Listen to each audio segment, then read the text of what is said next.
அம்மா அடியனுக்கு உத்தரவு வழங்கலாம். சிவாய நம. சிவசிவ சிவ சிவாய நம. திருச்சிற்றம்பலம்.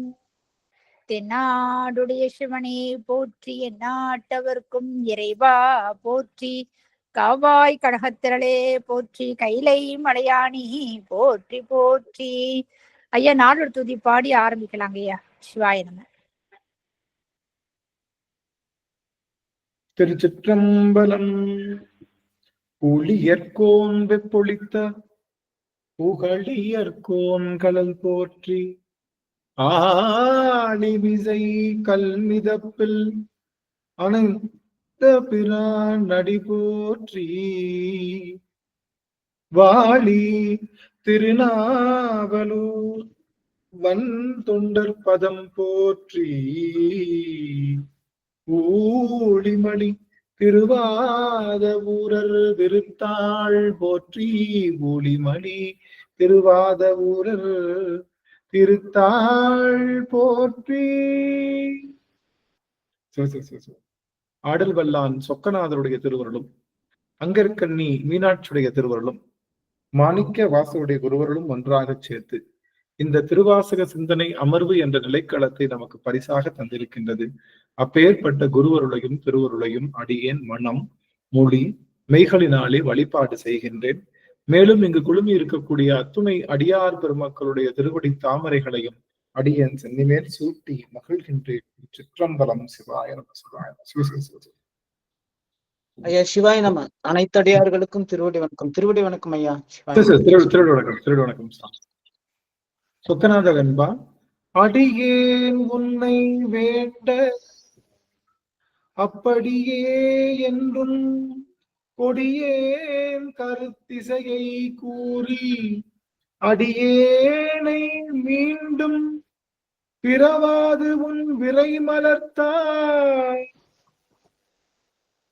சூட்டியனை ஆண்டவனே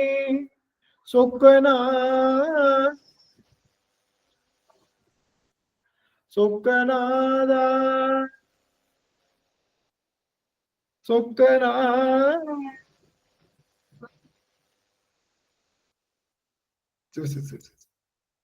சொக்கநாதருடைய பெரும் கருணையினாலே நாம் தொடர்ந்து இந்த திருவாசக சிந்தனையிலே அருள் 10 என்ற அந்த பதிகத்தை சிந்தித்து வருகின்றோம். அந்த வகையிலே இன்றைய தினம் நாம் பார்க்க இருக்கக்கூடிய பாடல் நிறைவு பாடலாக இருக்கக்கூடிய 10வது பாடலை நாம் இன்று பார்க்க இருக்கின்றோம்.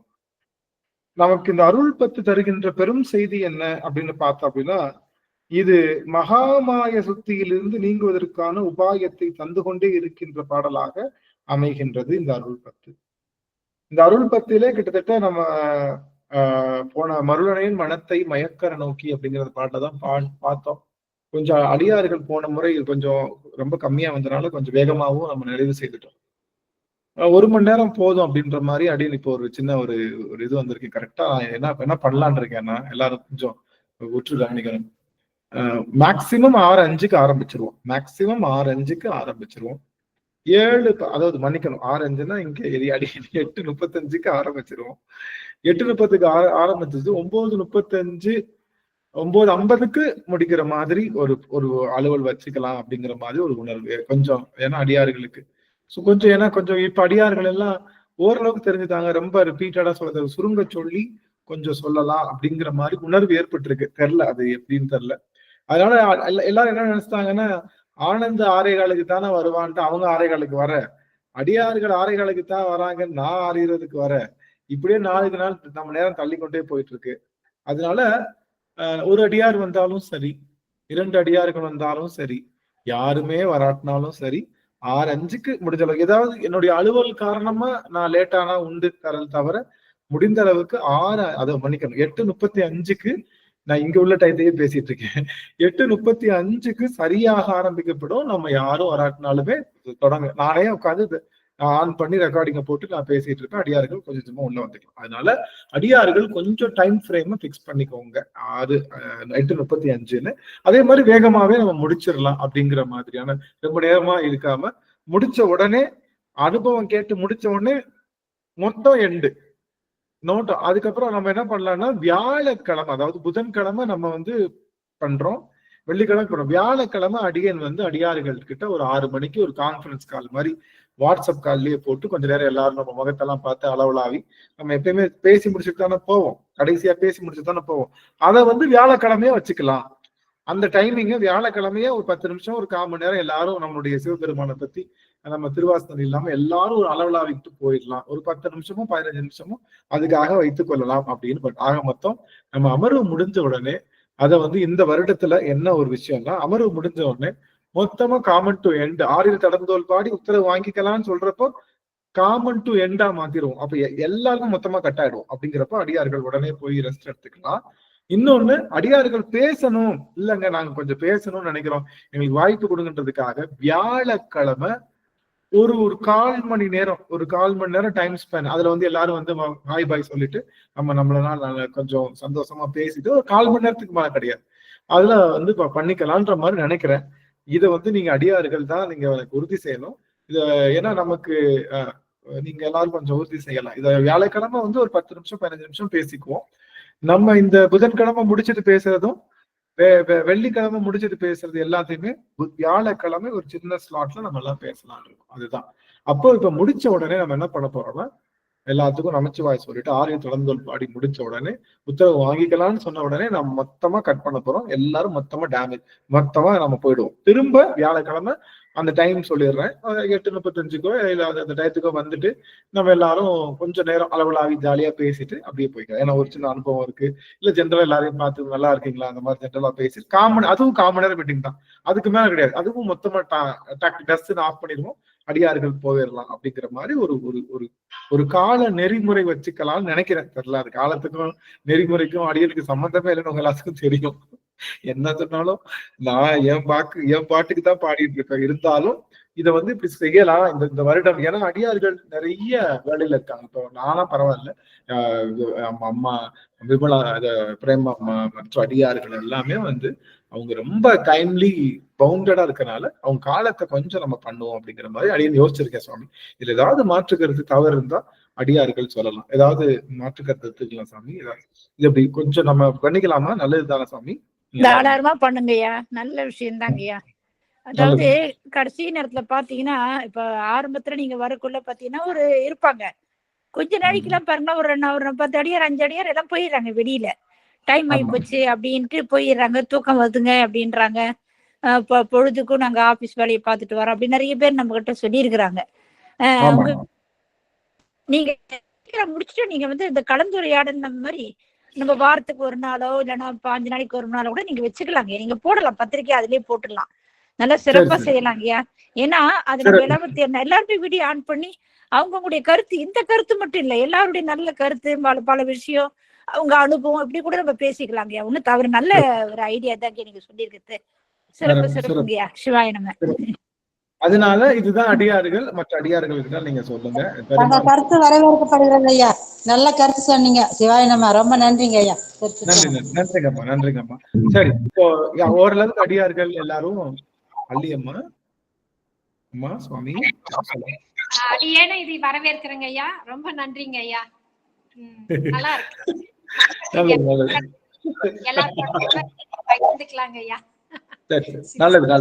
நல்லதுங்க சுவாமி. அப்ப நம்ம அமருக்குள்ள போயிடலாம். நம்ம ஏற்கனவே காலதாமதம் ஆயிட்டு அமருக்குள்ள போயிடலாம். சரி, இந்த வருடம் என்ன பண்ணலாம்னு இருக்கோம் அப்படின்னா, நல்லா கவனிங்க. இந்த வருடம் நம்ம என்ன பண்ணலாம்னு கவனிக்கணும்னா, நாம ரொம்ப நீட்டி முழக்கி இல்லாம ரொம்ப அந்த ரத்ன சுருக்கமா போய் அந்த விஷயங்களை சொல்லலாம்னு இருக்கோம். என்ன காரணம் அப்படின்னா, 4 வருஷமா கேட்டுட்டோன்ற காரணத்தினால, அட்லீஸ்ட் சில பேர் 3 வருஷமா கேட்டிருப்பாங்க, சில பேர் 2 வருஷமாவது கேட்டிருப்பாங்க. அப்படிங்கறதுனால இனி வந்த செய்தியே தான் வரப்போகுதுனால அதுக்கான விஷயங்களை தேவைப்படும் இடத்துல கொஞ்சம் நீட்டியும் அதை ஒரு இடத்துல கொஞ்சம் சுருக்கமும் சொல்லிடுறப்போ கொஞ்சம் நல்லமா இருக்கும். அப்படிங்கிறது இங்க வந்து ஒரு செய்தியா நான் உங்களுக்கு எல்லாத்துக்கும் வைக்கிறேன். இது ஒண்ணு. ரெண்டாவது வந்து நம்ம நிறைய பதிகங்கள் பார்க்கணுன்ற எண்ணம் நமக்கு கிடையாது. நமக்கு திருவாசகத்தினுடைய உணர்வு வரணும். இது கடைசி வரைக்குமே அடியன் 500வது பதிகம், 500வது அமர்வு, 1500வது அமர்வு, 10,500 அமர்வு பேசிக்கிட்டதுக்கு கிடையாது. இதுல மனமாற்றங்களும் அடியார்களுடைய அனுபவங்கள் தேக்கங்களும் தான் இருக்கிறதுக்கான முயற்சியை தவிர, நாம் என்னமோ பேசிட்டு இருக்கோம், அப்படிங்கிற மாதிரி கேட்டுட்டு இருக்கோன்ற மாதிரி உணர்வு கிடையாது. இதுல உணர்வு மாற்றங்களை கொண்டு வர்றதுக்கான முயற்சி. அதனால அடியார்கள் எல்லாம் மேக்சிமம் வந்து குரல் பதிவுகளோ, ஏன்னா நீங்க என்ன புரிஞ்சிருக்கீங்கன்னு தெரிஞ்சுக்கிறதுக்காகத்தான் நான் குரல் பதிவு கேட்கிறேன். நீங்க குரல் பதிவு எனக்கு மட்டும் கொடுக்கலாம், இல்ல நீங்க நம்ம இதுலயும் போடலாம். நீங்க சொல்றப்போ அதுல இருந்து எனக்கு என்னன்னா, நீங்க எந்த அளவுக்கு நான் இத்தனைக்கும் இந்த ஒரு செய்தி மட்டும் சொல்லி உள்ள போய்க்கிறேன், மன்னிக்கணும். நம்ம இந்த மார்கழி மாதம் 3 நிமிடம் பேசணும், இல்ல 30 நாளும் பேசணும். மேக்சிமம் அடியார்கள் கேட்டிருப்பீங்கன்னு நினைக்கிறேன். அதுல சில பேர் வந்து எனக்கு அந்த புரிதல் குரல் பதிவு கொடுப்பாங்க, சில பேர் கொடுப்பாங்க, குரல் பதிவா கொடுப்பாங்க. கொடுக்குறப்பதான் தெரியுது அவங்க அப்ரப்டா தப்பா புரிஞ்சிருக்காங்கன்னு.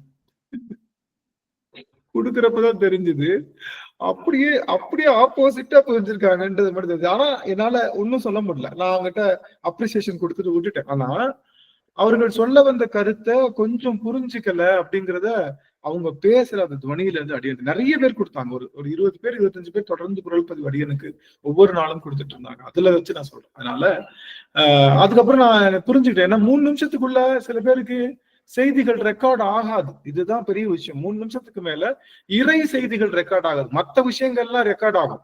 இன்னைக்கு ஒரு பாட்டு ரெக்கார்ட் ஆகும், ஒரு டான்ஸ் ரெக்கார்ட் ஆகும், ஒரு சண்டை ரெக்கார்ட் ஆகும், ஒருத்தவங்க திட்டாங்கன்னா ரெக்கார்ட் ஆகும். ஆனா இறைவனுடைய செய்தி 3 நிமிஷத்துல கன்வே ஆகும்னா கடினமான காரியம்தான். ஆனா அத அடியேன் கொஞ்சம் ஏதோ இது இப்ப இல்ல, ரிப்பீட்டடா யாராவது கேட்பாங்கன்ற நம்பிக்கையில அதை நம்ம செய்திருக்கோம். அதனால அதெல்லாம் அப்போ உங்க குரல் பதிவுகள் கொஞ்சம் கம்மியா இருக்கு. அதனால நீங்க இது வந்து கிளாஸ், இனிமே வந்து டெஸ்ட் எக்ஸாம் மாதிரிதான். இனிமே டெஸ்ட் எக்ஸாம் மாதிரி எல்லாரும் இண்டிவிஜுவலா உங்களுக்கு புரிஞ்சுக்கிட்ட செய்திய குறுஞ்செய்தியா தட்டச்சு செய்தோ இல்ல நீங்க வந்து ஒரு குரல் பதிவாக கொடுத்தீங்கன்னா எனக்கு அடுத்த விதமா உங்களுக்கு சொல்றதுக்கு வசதியா இருக்கும், மொத்தமா எல்லாத்துக்கும் சொல்றதுக்கு வசதியா இருக்கும்னு சொல்லிட்டு நம்ம உள்ள போயிடலாம். இப்போ இந்த அருள் 10 அப்படிங்கிறது எதை தருகின்றது அப்படின்னா, அது மகாமாய சுத்தியை தருது. நம்ம 9வது பாட்டுல என்ன பார்த்தோம் அப்படின்னா, சிவபெருமான் மயக்குகின்ற நமக்கு மருள் மனதுன்னு சொல்லுவோம். மருள் மனது அப்படின்னா என்னன்னா, இந்த மனதானது என்ன ஆகும், நிக்காது, என்ன பண்ணாது, சலியாத மனமும் சொல்லுவார். பாத்துறீங்களா? சலியாத மனமும் அன்பு அகலாத மனைவியும் சொல்லுவார். மனம் என்பது சலிந்து கொண்டே இருக்கும். நீங்க நல்லதுல ஏத்தினாலும் சரி, கெட்டதுல ஏத்தினாலும் சரி, மனம் சலிந்து கொண்டுதான் இருக்கும். மனத்தை நீங்க வந்து ஒரு மண், டெய்லி ஒரு மண்ணு, எத்தனை பேர் வீடு கட்டுறவங்களுக்கு எல்லாம் தெரியும், மண்ணை எடுத்து நேரா கோபுரம் மாதிரி சேர்த்து வச்சுட்டு போவாங்க. மறுநாள் காலைல வர்றதுக்குள்ள பாத்தீங்கன்னா அப்படியே அது சரிஞ்சு அப்படியே கீழே விழுந்துரும். நீங்க மண்ணு எப்படி வந்து அந்த விஷயம் திரும்ப விழுகுதோ அது போல மனம் விழுந்து கொண்டே இருக்கும். அதுக்கு நாம ஒரு சரியான இறை அனுபவத்தை கொடுத்து கொண்டே இருக்கணும். இது யாரா வேணா இருக்கட்டும். இது இறை அருளாளர்கள் நேரடியாக இறைவனுடைய அருள் தன்மையை பெற்ற மணிவாசக பெருமானாக இருந்தாலும் கூட இறை அனுபவத்தை சார்ஜ் பண்ணிக்கிட்டே இருந்தா மட்டுமே தான் இந்த மனமானது சலியாம இருக்கும் இறைவன்ட்ட. நீங்க 10 நாள் பாய் டாட்டா சொல்லிட்டீங்க, சிவபூசைக்கும் சரி சிவபூசைக்கும் சரி நம்மளுடைய மற்ற எல்லா நல்ல விஷயங்களுக்கும் சொல்லிட்டீங்கன்னா திரும்ப உங்க மனது பழைய நிலைமைக்கு வருவதற்கு பல காலம் ஆகிவிடும். அதனால மனதிற்கு நாம் சொல்லிக்கொண்டே இருக்கணும். அதுதான் சொல்றாரு மருள் மனதுன்ற சுவாமி. அந்த மருள் மனது என்ன ஆயிடுச்சு, அத பெருமான் தன்னுடைய திருநோக்கத்தினால தன்னுடைய பார்வையினாலே சரி பண்ணிட்டானா. அவனுடைய மருள் மனது சரியாயிடுச்சு. மறுமையோடு இம்மையும் கெடுத்த, இந்த பிறப்பையும் கெடுத்துட்டானா, அடுத்த பிறப்பையும் கெடுத்துட்டானா. நீங்க கேட்கலாம், இந்த பிறப்பை கெடுத்துட்டானா நான் உயிரோட தானே இருக்கேன், அப்ப இந்த பிறப்பை எப்படி கெடுக்க முடியும் நீங்க கேட்கலாம் இல்லையா? மறுமையோடு இம்மையும் கெடுத்து, மறுபிறவியை கெடுத்துட்டாங்கன்னா அது நம்பலாம், ஏன்னா மறுபிறவி கிடையாது.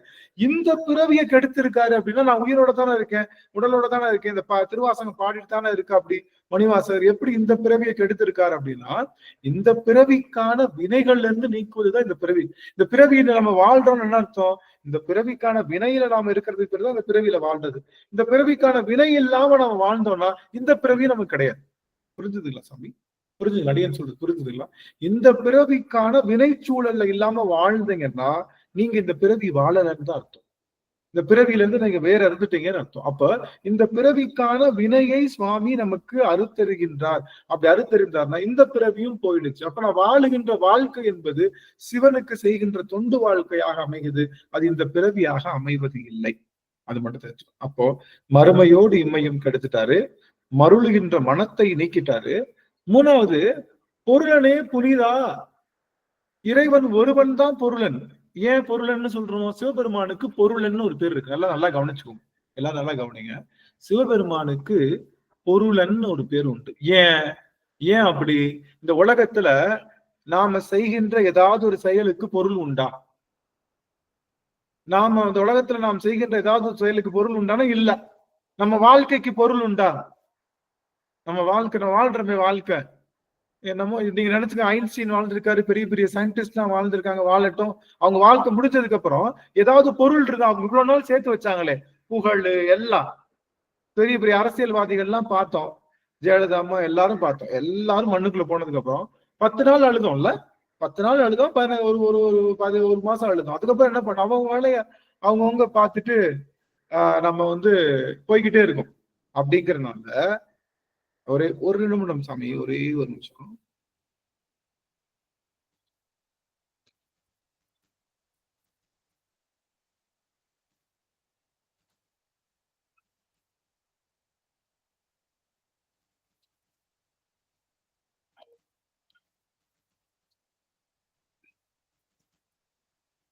எங்க கல்லூரியில ஒரு சின்ன ஒரு கேள்வி வந்துச்சு. ஒரு பசங்களுக்கு ஒரு சின்ன மெசேஜ் மட்டும் போட்டு விட்டேன். ரைட், அவங்க அதுக்கப்புறம் பேசாம இருப்பாங்க. சரி, அப்போ நாம எதுக்காவது பொருள் இருக்கான்னு யோசிச்சு பார்க்கலாம். எதுக்காவது பொருள் இருக்கா?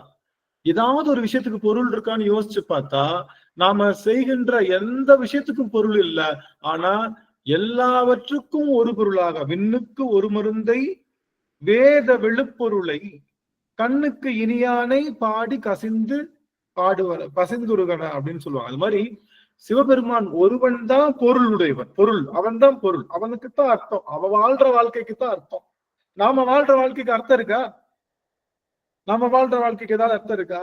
இல்ல. ஏன்னா நாம ஏற்கனவே செஞ்ச வினைக்குதான் வாழ்ந்துகிட்டு இருக்கோம். நாம ஏதோ அர்த்தத்துக்காக வாழல. ஆனா சிவபெருமான் வாழுகின்ற வாழ்க்கைக்கு அர்த்தம் என்ன காரணம்? அவன் நம்மை எப்படியாவது கடை தேர வேண்டும் என்ற நினைப்போடு அவன் ஒவ்வொரு நாளும் வாழ்ந்துட்டு இருக்கானால சிவன் ஒருவன் தான் பொருள் உடையவன். பொருள்னா என்னது? அர்த்தம் உடையவன். அவன் ஒருத்தனுக்கு தான் மீனிங் இருக்கு. அவன் வாழ்ற வாழ்க்கைக்கு மீனிங் இருக்கு. இப்ப தெரிஞ்சுக்கோங்க, தனக்காக வாழாம பிறருக்காக வாழ்ந்தா பொருள் உடையவனாக இருக்கும். ஒண்ணும் இல்லை. சிவபெருமான் தனக்காக வாழ்றானா? தெரியாம இருக்கிறேன். சிவபெருமான் தனக்காக வாழ்றானா? அவனுக்காக வாழணுமான்னு கேட்க. அவங்ககிட்டதான் எல்லாமே இருக்கு. அவங்ககிட்டதான் ஆனந்தம் இருக்கு, அவங்ககிட்டதான் சண்டை சராசரம் இருக்கு, அவங்ககிட்டதான் ஆற்றல் இருக்கு. அவனுக்காக அவன் வாழ வேண்டிய அவசியமே இல்லை.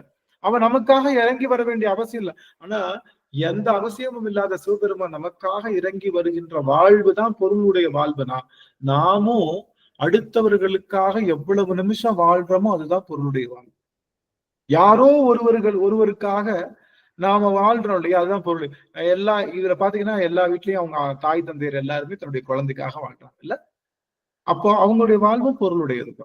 அப்போ நாம நமக்காக வாழாம மற்றவர்களுக்காக வாழுகின்ற வாழ்க்கை தான் பொருள். சிவபெருமான் ஒருவன் தான் எந்த எதிர்பார்ப்பும் இல்லாம எல்லா உயிர்களுக்காக அவன் தன்னுடைய 5 தொழில்கள் அவனால் அவனுக்கு பொருள் என்று பேரு.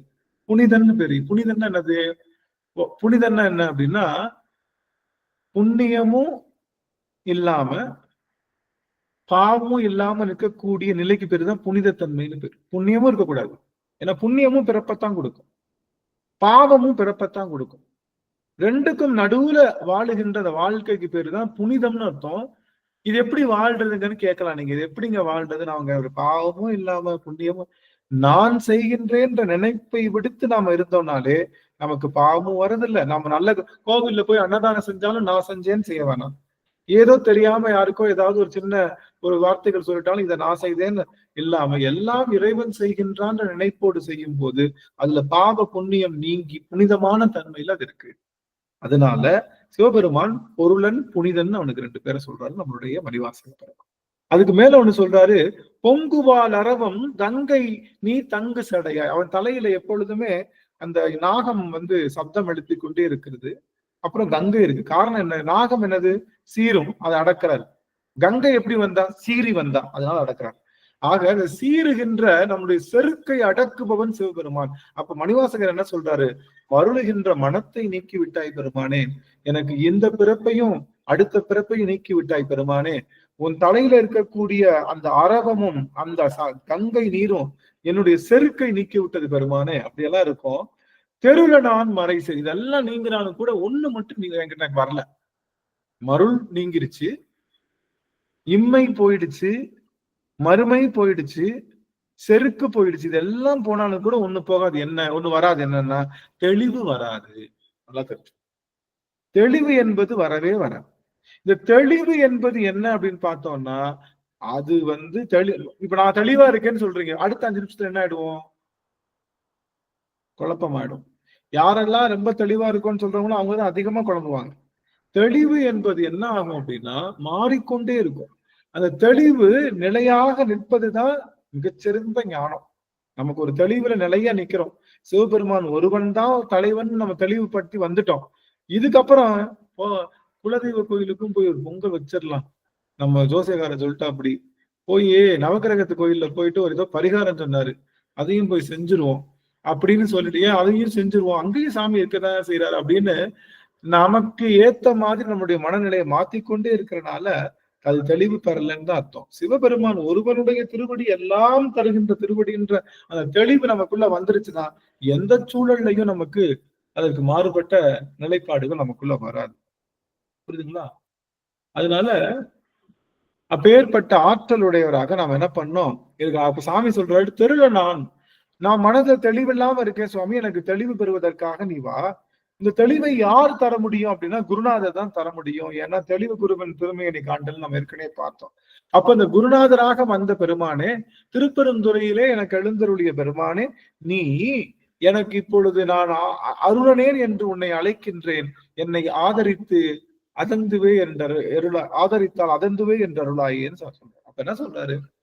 இப்ப எனக்கு தெளிவில்லை சுவாமி, எல்லாம் பெற்று விட்டேன், ஆனா தெளிவு பெற வேண்டிய தெளிவு பெறுவதற்காக நீங்கள் மீண்டும் எனக்கு முன்னே எழுந்தருள வேண்டும். எப்படி எழுந்தருள வேண்டும்? மறைசே திருப்பெருந்துறையிலே குருந்த மேவிய குருந்த மரத்திலே குருநாதராக எனக்கு எழுந்தருளிய பெருமானே, நீங்கள் மீண்டும் எழுந்தருள வேண்டும் என்னை தெளிவுபடுத்துவதற்காக அப்படின்னு சொல்வதாக அமைகிறது. அப்போ நல்லா கவனிங்க, நாம இந்த மகா மாய சுத்தியிலிருந்து விடுவி பெறணும் அப்படின்னா நாம தெளிவு பெற வேண்டும். நம்ம கிட்ட ஒரு தெளிவு வேணும். தெளிவுனா என்ன சாமி? தெளிவுனா என்ன? தெளிவுனா என்ன? எது தெளிவு? ஒரு இதுல உறுதியா நிக்கிறதுங்க ஐயா. எந்த ஒரு இதுலயும் உறுதியா சிவன் ஒருவன் தான் அப்படிங்கறதுல உறுதியா இருக்கணும். உறுதித்தன்மை தான் தெளிவுன்றாங்க. அது உறுதின்னு சொல்லிடலாம்ல. அப்ப தெளிவுக்கு பதிலா உறுதின்னு சொல்லலாம்ல. நீங்க சொல்றது நம்புதல்.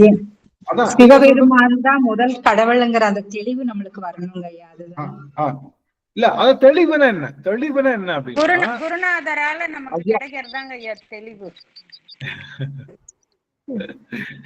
அந்த தெளிவுனா என்ன? சிவத்தை பற்றி முழுமையான புரிதல். சிவத்தை பற்றி முழுமையான புரிதல். முழுமையான புரிதல். சரி, முழுமையான புரிதல்னு சொல்லிடலாம். எந்தவித சலனம் இல்லாமல் அமைதியா இருக்கிறதுங்கய்யா. நினைச்சு கூட பார்க்கல ராஜேஸ்வரி அம்மா. அதாவது தெளிவு அப்படின்னா என்ன அப்படின்னா, நாம எந்த வித மாறுதலும் இல்லாம நாம அப்படியே ஒரே நிலையில நிற்கக்கூடிய தன்மை. ஜானகியம்மா சொன்னதுதான் உறுதிதான். ஆனா எப்படிப்பட்ட உறுதி? சலனமில்லாத உறுதி. சலனமில்லாத உறுதி. நாம எல்லாரும் உறுதி எடுப்போம், பாத்துறீங்களா? 2 உறுதி சொல்லுவாங்க நம்மளுடைய குல வழக்கத்துல. என்ன சொல்லுவாங்கன்னா, ஒரு உறுதி என்னன்னா, இந்த பெண் மகவு ஈனும் போது சொல்லுவாங்களாம், இனிமே நான் குடும்ப வாழ்க்கையில இருக்க மாட்டேன், இது எனக்கு ரொம்ப கடினமா இருக்கு, குடும்ப வாழ்க்கையே எனக்கு வேணாம் அப்படின்னு சொல்லி அந்த பெண் மகப்பேரின் போது ஒரு உறுதி எடுப்பாலாம். ஒவ்வொரு பெண்ணும் உறுதி எடுப்பாலாம் மகப்பேரின் போது. அது ஒரு மகப்பேறு உறுதின்னு சொல்லுவாங்க. இன்னொன்னு, இந்த சுடுகாட்டுக்கெல்லாம் ஆண்கள் போவாங்கல்ல, அவங்க எல்லாம் போயிட்டு, என்னையா நேத்து இந்த மனுஷங்க இப்பாரு இப்படி ஆகி போயிட்டாருங்க அப்படின்னு சொல்லி சுடுகாட்டுல வச்சு, இவ்வளவுதாங்க வாழ்க்கை, இந்த வாழ்க்கைக்கு போய் நம்ம இப்படி கஷ்டப்படுறோமே அப்படின்னு சொல்லி ஆண்கள் எல்லாம் சுடுகாட்டுல ஒரு உறுதி எடுப்பாங்க. இனிமேல நம்ம எதையும் பெருசா நினைக்க கூடாதுப்பா, இதுதான் வாழ்க்கை அப்படின்னு சொல்லிட்டு வந்துட்டே இருப்பாராம். அந்த குளிச்சுட்டு அந்த எல்லாம் அங்க இருக்கிற இதுல எல்லாம் குளிச்சுட்டு வந்துட்டே இருப்பாங்களாம். அந்த சுடுகாட்டு அந்த முக்குல வளையும் போது அந்த தெரிஞ்சவர் பாத்துருவாங்க, என்னப்பா தம்பி 2 மாசமா வட்டியும் தரல ஒண்ணும் தரல, என்னதான் யோசிச்சுட்டு இருக்க அப்படின்னு கேட்பா. அப்படியா? அவ்வளவு நேரம் வாழ்க்கை நிலையாம பேசிட்டு வந்தவரு அங்க அவனை பார்த்த உடனே வட்டி தரல அப்படின்னு சொல்லிட்டு அவர்கிட்ட கேட்பா. அப்படியா? அது மாதிரி இந்த உறுதி என்பது இருக்கும், ஆனா அது திரும்ப அது உடைஞ்சு போயிடும். அது சலனமற்ற உறுதிக்கு பேருதான் தெளிவு. அப்போ என்ன உறுதி வேணும் நமக்கு? ஒரு உறுதி இருந்தா போதும், எல்லாமே தெளிஞ்சிருங்க. நல்லா கவனிச்சுங்க. ஒரு உறுதி இருந்தா போதும், எல்லாமே தெளிவடைது. என்ன உறுதி அப்படின்னா, நமக்கு வழித்துணை விழித்துணை சிவபெருமான் ஒருவனே. இந்த ஆன்மாவுக்கு சிவபெருமான் ஒருவனே வழித்துணையும் விழித்துணையாவும் வருவன்ற அந்த ஒரு உறுதி இருந்தா போதும், உலகத்துல உள்ள அத்தனை தெளிவும் உங்களை வந்து சேரும். அப்ப அந்த தெளிவு பெறணும் அப்படிங்கிறதுதான் இங்க நமக்கு சொல்ல. அப்ப குரு தெளிவு, குருவின் திருமை. அப்ப தெளிவுனா என்ன? சலனமற்ற உறுதி. அதுவும் என்ன உறுதி? சிவனுடைய கழலே நம்மளுடைய சரண் புகழிடம் அப்படின்னு தெரிகின்ற அந்த தெளிவு. ஏன்னா இன்னைக்கு இங்க போய்க்கலாம், நாளைக்கு நம்ம அம்மா காப்பாத்துவாங்க, இதுக்கு முன்னாடி அப்படின்ற எண்ணம் இல்லாம என்னைக்குமே எங்க அப்பன் தான் காப்பாத்த போறான்ற அந்த உறுதிப்பாடத்தான் நாம இங்க சொல்றோம். அப்ப என்ன சொல்ல வர்றாருன்னா, இந்த தெளிவு பெறுவதற்கு நான் தெளிவு பெற்றால் மகாமாய சுத்தியிலிருந்து நீங்கி விடலாம்னு சொல்றோம். நம்மளுடைய மணிவாசகர் என்ன சொல்றாருன்னா, தெளிவு பெற்று விட்டால் இந்த மகாமாய சுத்தியிலிருந்து நாம் நீங்கி விடலாம் என்று நம்முடைய மணிவாசக பெருமான் இதற்கு பெரிய உபகாரமாக சொல்லி, மருளை நீக்கி விட்டாலும் சரி, இம்மை மறுமை என்ற பிறப்பு நீக்கினாலும் சரி, ஆனால் தெளிவு என்பது வரல அப்படின்னா அது நமக்கு திரும்ப திரும்ப இந்த உலகத்தினுடைய அந்த பீடிப்பையே நமக்கு கொடுக்கும் அப்படின்னு சொல்லி இந்த பாடல் நிறைவு செய்யறாரு. இப்ப நம்ம 10வது பாடல் போயிடலாம். திருந்துவார் பொழில் சூழ் அப்படிங்கிற அந்த பாடல் பாடலாம். அடியார்கள் எவரேனும் பாடலாம். 10வது பாடல். ராஜேஸ்வரி அம்மா பாடுங்க. சிவாய நமங்க ஐயா. திருச்சிற்றம்பலம். திருந்துவார் பொழில் சூழ் திருப்பெருந்துறையுள் செழுமலர் குருந்தம் மேவிய சீர் இருந்தவார் எண்ணி ஏசர நினைத்திட்டு என்னுடைய என் பிரான் என்றென்று அருந்தாவா நினைத்தேன் ஆதரித்தழைத்தாள் அலைக்கடல் அதனுளே நின்று பொருந்தவ கையிலை புகுநெறி இது கான் போதரா என்றருளாயே. திருச்சிற்றம்பலம்.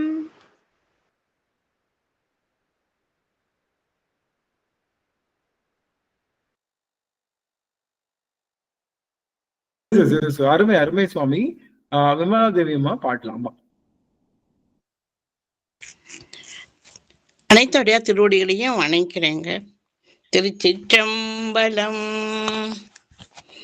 இருந்தவார் எண்ணியே சர நினைந்திட்டு என்னுடைய எம்பிரான் என்றென்று அருந்தவா நினைந்து ஆதரி தழைத்தால் அலை கடலதனுடே நின்று திருந்துவார் பொழில் சூழ் திருப்பெருந்துறையில் செழுமலர் குருந்தம் மேவிய சீர் பொருந்தவா கையிலை புகுநெறி இது கான் போதரா என்று அருளாயே.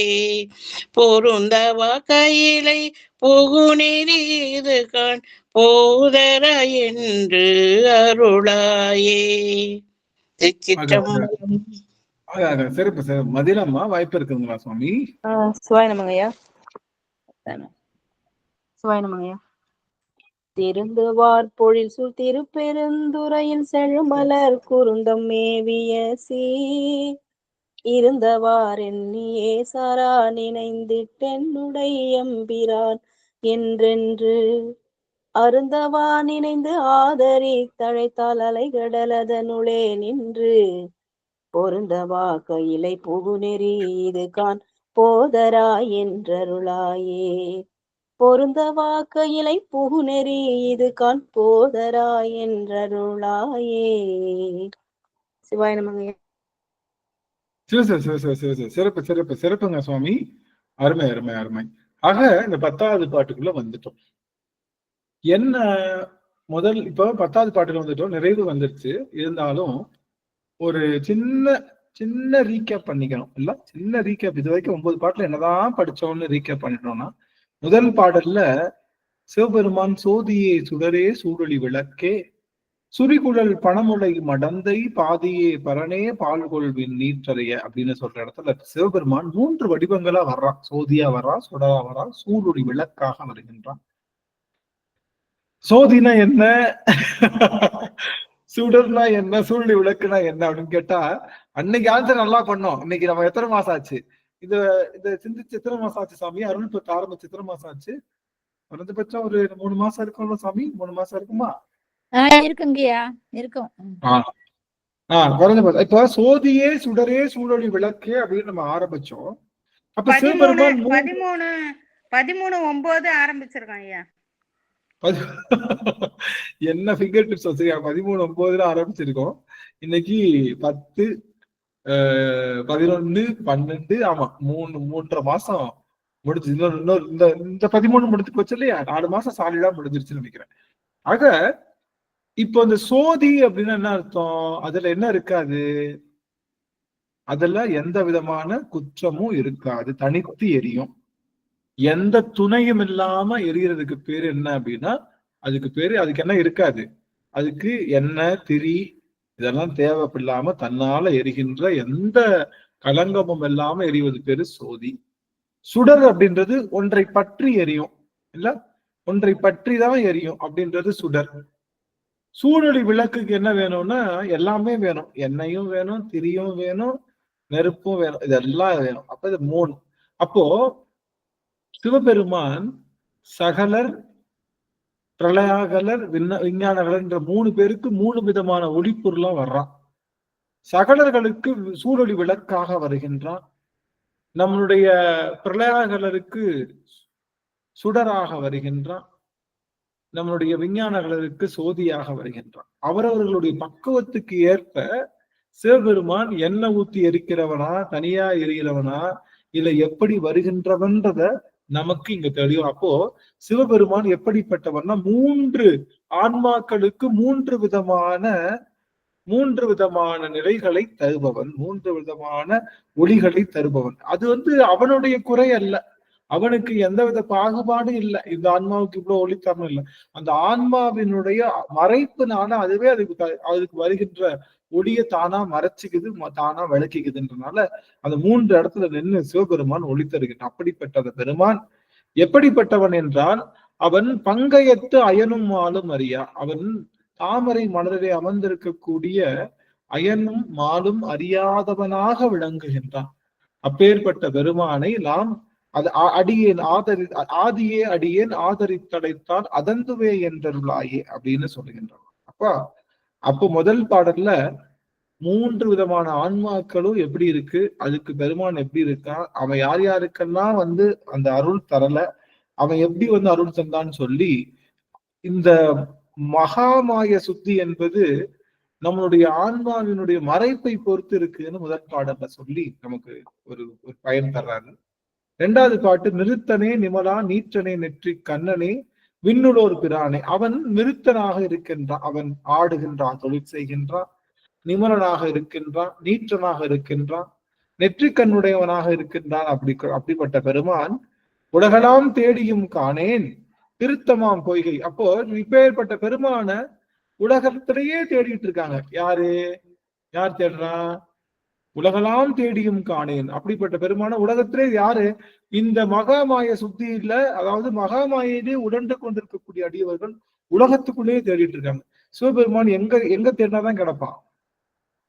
அவன் எங்கதான் தேடிக்கணும் கிடப்பான்? நமக்குள்ளேயே தேடி கண்டு.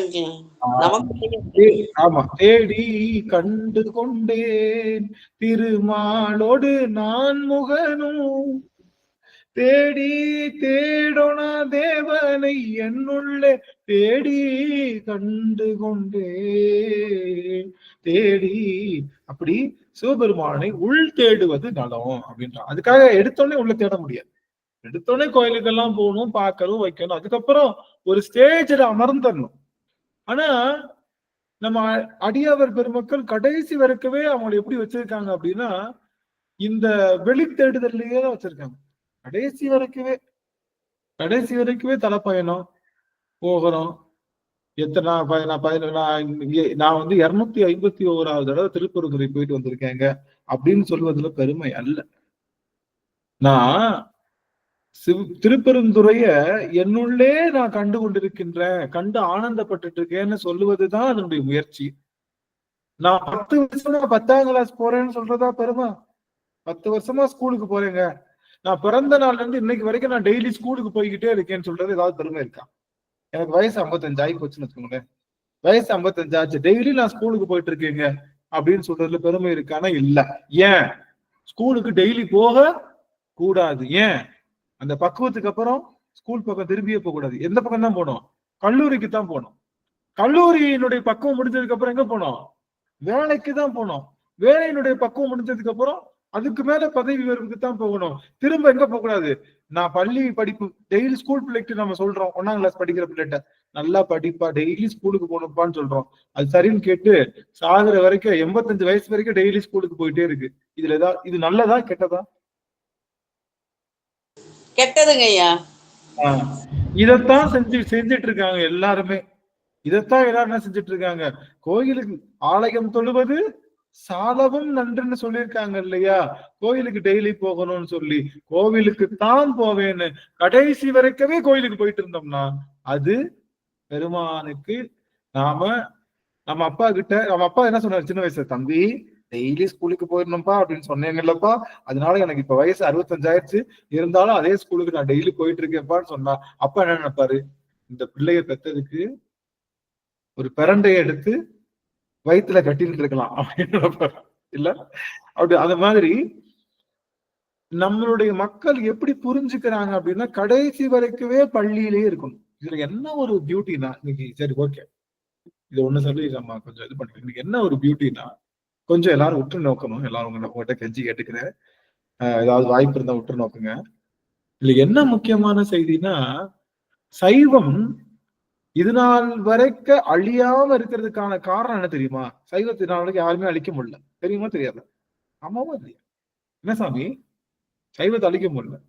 காரணம் என்னன்னா, எப்படி வேணாலும் நீ சாமி கும்பிட்டுக்கலாம், நீ என்ன வேணாலும் பண்ணி சாமி கும்பிட்டுக்கலாம்னு ஒரு என்ன கொடுத்துருக்காங்க, ஒரு ஃப்ரீடம் கொடுத்துருக்காங்க. அந்த ஒரு காரணத்தினால சைவம் அழியவே அழியல, இன்னும் அழியாது. ஏன்னா யாரும் எப்படி வேணாலும் கும்பிட்டுக்கலாம், அதனால அழியாது. ஆனா ஞான சம்பந்தருக்கு அப்புறம் யார் வந்தா? ஞான சம்பந்தருக்கு அப்புறம் யார் வந்தா? நாவுக்கரசர்.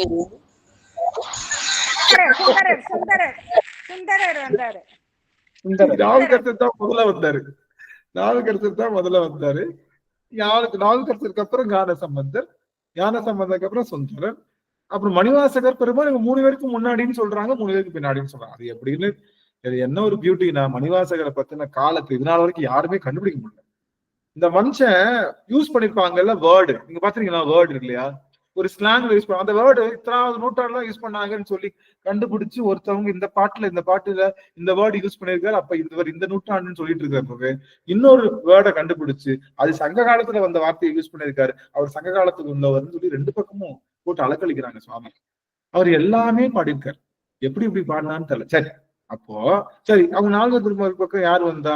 அதுக்கப்புறம் நிறைய மக்கள் வந்தா, நிறைய நம்மளுடைய காடவர் கோன், அதுக்கப்புறம் கண்டராதித்த அடிகள், அதுக்கப்புறம் இது மாதிரி நிறைய பேர் இருக்காங்க இல்லையா, திருமுறை ஆசிரியர், அவங்க எல்லாம் வந்தாங்க இல்ல? அவங்க எல்லாம் வந்தாங்க. அதுக்கப்புறம் திருமுருகாற்றுப்படி இதுக்கு முன்னாடி எல்லாம் எழுதுனாங்க. சரி, இதெல்லாம் வந்தாங்க. அதுக்கப்புறம் யார் வந்தா? 12 திருமுறைக்கும் சேக்கிழார் வந்தாரு. சேக்கிழாருக்கு அப்புறம் யார் வந்தா? சேக்கிழாருக்கு அப்புறம் யார் வந்தா? சைவத்தை தூக்கி நிறுத்ததுக்கு யார் வந்தா?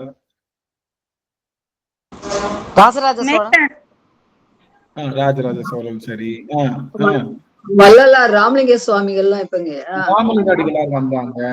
அவருடைய சமகாலத்திலேயே நம்முடைய திருப்புகழ் பாடினார் பாம்பன் சுவாமிகள், பாம்பன் சுவாமிகள் எல்லாம் வந்துட்டே இருந்தாங்களா? மெய்கண்டார் வந்தாரு, மெய்கண்டாரை தொடர்ந்து உமாபதி சிவம் எல்லாம் வந்தாங்களா? வந்துட்டே இருந்தாங்களா? இப்ப யார் வர்றா? இப்ப சைவம் எல்லாரும் என்ன பண்றாங்க? பட்டி தொட்டி எல்லாம் திருவாசகம் பாடுறோம்ல, பட்டி தொட்டி எல்லாம் திருவாசகம் பாடுறோம். எல்லா பக்கமும் இன்னைக்கு மார்கழி மாத விழா நடக்குது, எல்லா பக்கமும் நடந்தாலும் ஏன் நமக்கு அது போன்ற அருளாளர்கள் வரல? கேள்வி இருக்கா இல்லையா? சைவம் எல்லா வீட்டுக்கும் வந்துருச்சு, நல்லா போட்டு துவைச்சு எடுக்கிறோம் எல்லாத்தையும். ஆனா சைவத்தினுடைய அருளாளர்களா, அருள் நிறைந்தவர்களா யாரும் சொல்ல முடியல. இப்ப நம்ம என்ன காரணம்? யாருக்கிட்டையும் அருள் இல்ல, எல்லாருக்கிட்டையும் ஏதோ ஒரு நோக்கம் இருக்கு. என்ன இருக்கு? புகழ் சம்பாதிக்கணும், காசு சம்பாதிக்கணும், இல்ல எதையோ ஒண்ணு பண்ணணும்ன்ற ஒரு நோக்கத்தோட வர்றாங்களே தவிர முழுவதுமாகவே சிவத்துக்கு தொண்டு செய்யணும் அப்படிங்கிற நோக்கத்துல யாரும் வரல.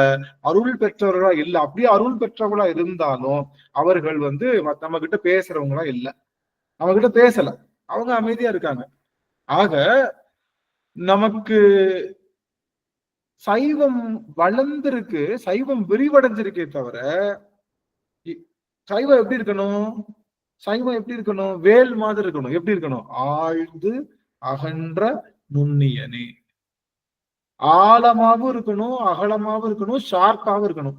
நமக்கு என்ன இருக்குன்னா கவனிங்க எல்லாருக்கும், என்ன பாருங்களேன். இப்ப சைவம் எப்படி போயிட்டு இருக்குன்னா, வேல் இருக்குல்ல, வேல்ல உள்ள ஷார்ப்பும் இல்ல, வேல்ல உள்ள ஷார்ப்பும் இல்ல, வேல்ல உள்ள கீழே இருக்க தண்டு இருக்குல்ல, தண்டு, அந்த தண்டு இல்ல, ஆழமும் இல்ல, அகலம் மட்டும் இப்படி போயிட்டே இருக்கு. புரியுதா உங்களுக்கு? வேலுடைய கூர்மையும் இல்ல, வேலுடைய அந்த கீழே இருக்கிற ஆழமும் இல்ல, இப்படி அகலம். இதனால என்ன பிரயோஜனம்னு கேட்டா பிரயோஜனம் இல்லைன்றோம். இதனால பிரயோஜனம் இல்ல. பட்டி தொட்டி எல்லாம் போகுது, எல்லாரும் சைவ சித்தாந்தம் படிச்சாச்சு, எல்லாரும் 14 திருமுறை படிச்சாச்சு, எல்லாருக்கும் 36 தத்துவம் தெரியும், எல்லாரும் திருவாசகம் எல்லாம் தெரியும், எல்லாம் பிரிச்சு படிச்சு என்ன பண்ணாலும் அந்த ஆழத்துக்கும் அந்த கூர்மைக்கும் வரல. அப்படி கொண்டு போகல யாரும். கடைசி வரைக்கவே எங்கதான் கொண்டு போயிட்டு இருக்காங்க.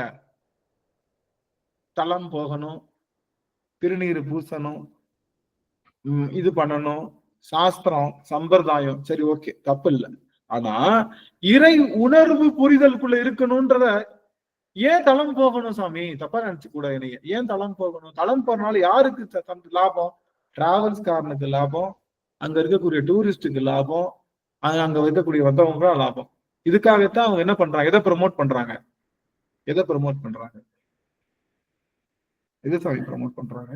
கோயிலுக்கு போக சொல்லி கோயிலுக்கு போனாதான் நல்லதுன்னு ப்ரமோட் பண்றாங்க. சிவபெருமானுக்கு இன்னைக்கு எல்லாம் ஆருத்ரா தரிசனம் பார்த்தோம்ல. என்னைக்கு எப்ப பார்த்தோம்? 4 நாளைக்கு முன்னாடி இல்ல, 4 நாளைக்கு முன்னாடி ஆருத்ரா தரிசனம் பார்த்தோம். எல்லா கோவில்லையும் சிவபெருமானை எப்படி காட்டுறாங்க? அவன் அப்படியே பாத்தீங்கன்னா அப்படியே ஃபுல்லா காசு மாலை இல்ல, ஃபுல்லா காசு மாலை, எட்டமே கிடையாது, கை காலே தெரியாம மறைச்சு ஃபுல்லா காசு மாலையை போட்டு அவனை தூக்கிட்டு வர்றதுதான் காட்டுறாங்களே தவிர எந்த திருமுறையாவது சிவபெருமானுடைய அணிகலன் பொண்ணு அப்படின்னு சொல்லியிருக்காங்களா? எனக்கு தெரியல. திருமுறையில எல்லா 12 திருமுறைகளையும் தேடி பார்த்தாலும் சிவபெருமான் மாணிக்க மாலையை போட்டு வந்தா, சிவபெருமான் மரகத மாலையை கழுத்துல போட்டு வந்தா, சிவபெருமான் காசு மாலையை போட்டு வந்தா அப்படின்னு எங்கேயாவது சொல்லியிருக்காங்க? ஐயா பொன்னார் மேனியன்னு சொன்னதுனால இவங்க தப்பா புரிஞ்சுக்கிட்டாங்க ஐயா. பொன்னார் மேனியன் நம்ம பொன்னா போடுவோம் அப்படின்ட்டு. பாருங்க, பொன்னார் மேனியன்னா பொன் ஆர் மேனியன் தான், பொன் போன்ற மேனியன் விட அவன் பொன்னால் ஆனவன் கிடையாது. புரியுதுங்களா? ஏன் பொண்ணுல வேய்ந்தாங்க? கூரை ஏன் பொண்ணுல வேய்ந்தாங்க அப்படின்னா அந்த தத்துவம் ரொம்ப முக்கியமான தத்துவம். எது? இவ்வளவு மூச்சு காத்து, இவ்வளவு விஷயம், அதெல்லாம் முக்கியமான விஷயம். பொண்ணுல வச்சாவது எல்லாரும் பார்ப்பாங்கன்றதுக்காக பொண்ணால வேய்ந்தாங்க அதெல்லாம். சரி, அப்போ திருமுறையில என்ன கிடையாது? திருமுறை என்ன கிடையாது? சிவபெருமான் அணிகின்ற மாலை என்ன மாலைதான்? கொன்றை மாலை தான் அணிகிறான். அவன் அணிவது எலும்பு மாலை தான் அணிகிறான். அவன் அணிகின்றது இந்த கங்கால மாலை தான் அணிகிறான். அவன் நெற்றியிலே அணிந்தது திருநீர் மட்டும்தான். இல்ல ஒருவேளை சான்றோர்கள், இங்க இருக்கிற சான்றோர்கள் அடிநாயனுக்கு தெரியாம இருந்தாலும் பரவாயில்ல, டேய் இந்த இடத்துல இருக்குடா, இந்த இடத்துல சிவபெருமான் காசு மாலை போட்டு வந்தாரு, சிவபெருமான் தங்கத்திலான ஆன மாலையை போட்டு வந்தாரு, தங்கத்திலான வில்வ மாலையை போட்டு வந்தாருன்னு இங்க இருக்குடா அப்படின்னு நீங்க காமிச்சீங்கன்னா நானும் ஒத்துக்கிறேன். எனக்கும் தெரியல, ஏதாவது ஒரு பாடல் இருந்தா கூட நம்ம ஒத்துக்கலாம். எங்கேயும் இல்லை, எனக்கு தெரிஞ்சு எங்கேயுமே இல்லை. அவன் புலித்தோல் ஆடைதான் சுமந்து வர்றான் அப்படின்னு சொல்லக்கூடிய பெருமானுக்கு நாம சாத்துற சாத்து எல்லாம் என்ன சாத்து அப்படின்னா, இதுல இப்போ ஆருத்ரா தரிசனம் பாக்குற எல்லாத்துக்கும் என்ன தோணும்? அப்புறம் பொன்னம்பலம், வெள்ளி அம்பலம், தாமரை சபை அப்படி சொல்றாங்களே அதெல்லாம் அதெல்லாம் எந்த திருமுறையில இருக்கு? அதெல்லாம் எந்த திருமுறையில இருக்கு? பொன்னம்பலம், வெள்ளி அம்பலம், தாமரை சபை, அப்புறம் அந்த இந்த சபை எந்த திருமுறையில இருக்கு? ரத்தன சபை அப்படி சொல்றாங்க. அது எந்த திருமுறையில இருக்கு சாமி? எந்த திருமுறையில இருக்கு? நம்மளுக்கு இருக்கா? 5 சபை உண்டுன்னு சொல்றாங்கல்ல. எந்த திருமுறையில இருக்குன்னு கேக்குறேன். திருமுறையில எங்க சொல்லிருக்காங்க? எந்த திருமுறையில இல்லைங்கய்யா. ஆனா வந்து நான் என்ன சொல்ல வரேன்னா சாமி, ஆனா அந்த 5 சபைகளுக்கும் ஒரு சூட்சமம் கருத்து வச்சிருக்கிறாங்க. அது புரிஞ்சுக்கணும் இருக்கு. அது சூட்சமம் இருக்கு. நான் என்ன சொல்ல வரேன்னா, இப்ப ஆருத்ரா தரிசனம் பாக்குறாங்கல்ல, திருமுறை படிக்காம பாக்குறாங்க, அவங்களுக்கு எல்லாம் என்ன தோணும்? சாமியை பார்க்கும்போது என்ன தோணும்? அடுத்த வருஷம் சாமி எனக்கு நல்லபடியா ஏதாவது நடந்தா, பெருசா தொங்குதே காசு மாலை, அதை விட பெருசா உனக்கு ஒரு காசு மாலையமா மாற்ற, எனக்கு இதை நீ முடிச்சு கொடுக்கணும் அப்படிதான் தோணும். ஆமாவா இல்லையா? இவங்க தூக்கிட்டு வர்ற அந்த பல்லாக்கு, அந்த போடுற தூக்கம், தீபம் எல்லாம் பாக்குறப்போ நானும் இப்படி நான் சொல்றேன்னா, சரி இப்போ இந்த சூட்சமத்தை யாரும் சொல்லி தரல. எல்லாருக்கும் என்னதான் தோணுதுன்னா, அவன் காசு மாலைக்கு ஆசைப்படுறவன் தான் காட்டுறாங்க. அப்படித்தானே தோணுது.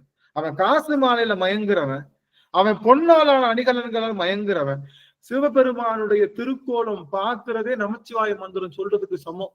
சிவபெருமான் திருக்கோலத்தை இப்படி பார்த்தோம்னா, அவன் வீசுகின்ற கரம், இந்த துடி எல்லாத்துக்கும் தெரியும். உண்மை விளக்கம் படிச்சிருக்கோம், நம்ம சிவஞான போதம் எல்லாத்துலயும் படிச்சிருக்கோம். அதுல வந்து ஞான நடனம், ஊன நடனம், மோன நடனம், எல்லா நடனமும் எல்லா கூத்தும் நமச்சிவாய வடிவம் தான். தூக்க திருவடிக்கு ஒரு எழுத்து, ஊன்றிய திருவடிக்கு ஒரு எழுத்து, பார்த்த திருவடிக்கு ஒரு எழுத்து, இதுக்கு ஒரு எழுத்து, இப்படி 5 விஷயத்துக்கும் 5 எழுத்து காமிச்சு அந்த 5 எழுத்தையும் நம்ம உச்சரிக்காட்டினா கூட அந்த 5 எழுத்த கண்கள்ல பாக்குறப்போ 5 பேரறிவும் கண்களே கொள்ளன்ற மாதிரி எல்லா அறிவுலையும் கண்ணுக்குள்ளேயே வந்து அந்த 5 விதமான நிலைப்பாடுகள் நம்ம உள்ள சேரணுன்றதுக்காக செஞ்சா, மொத்த பூவையும் போட்டு மறைச்சு 5 கரத்தையும் காட்டாம, குஞ்சித பாதத்தையும் காட்டாம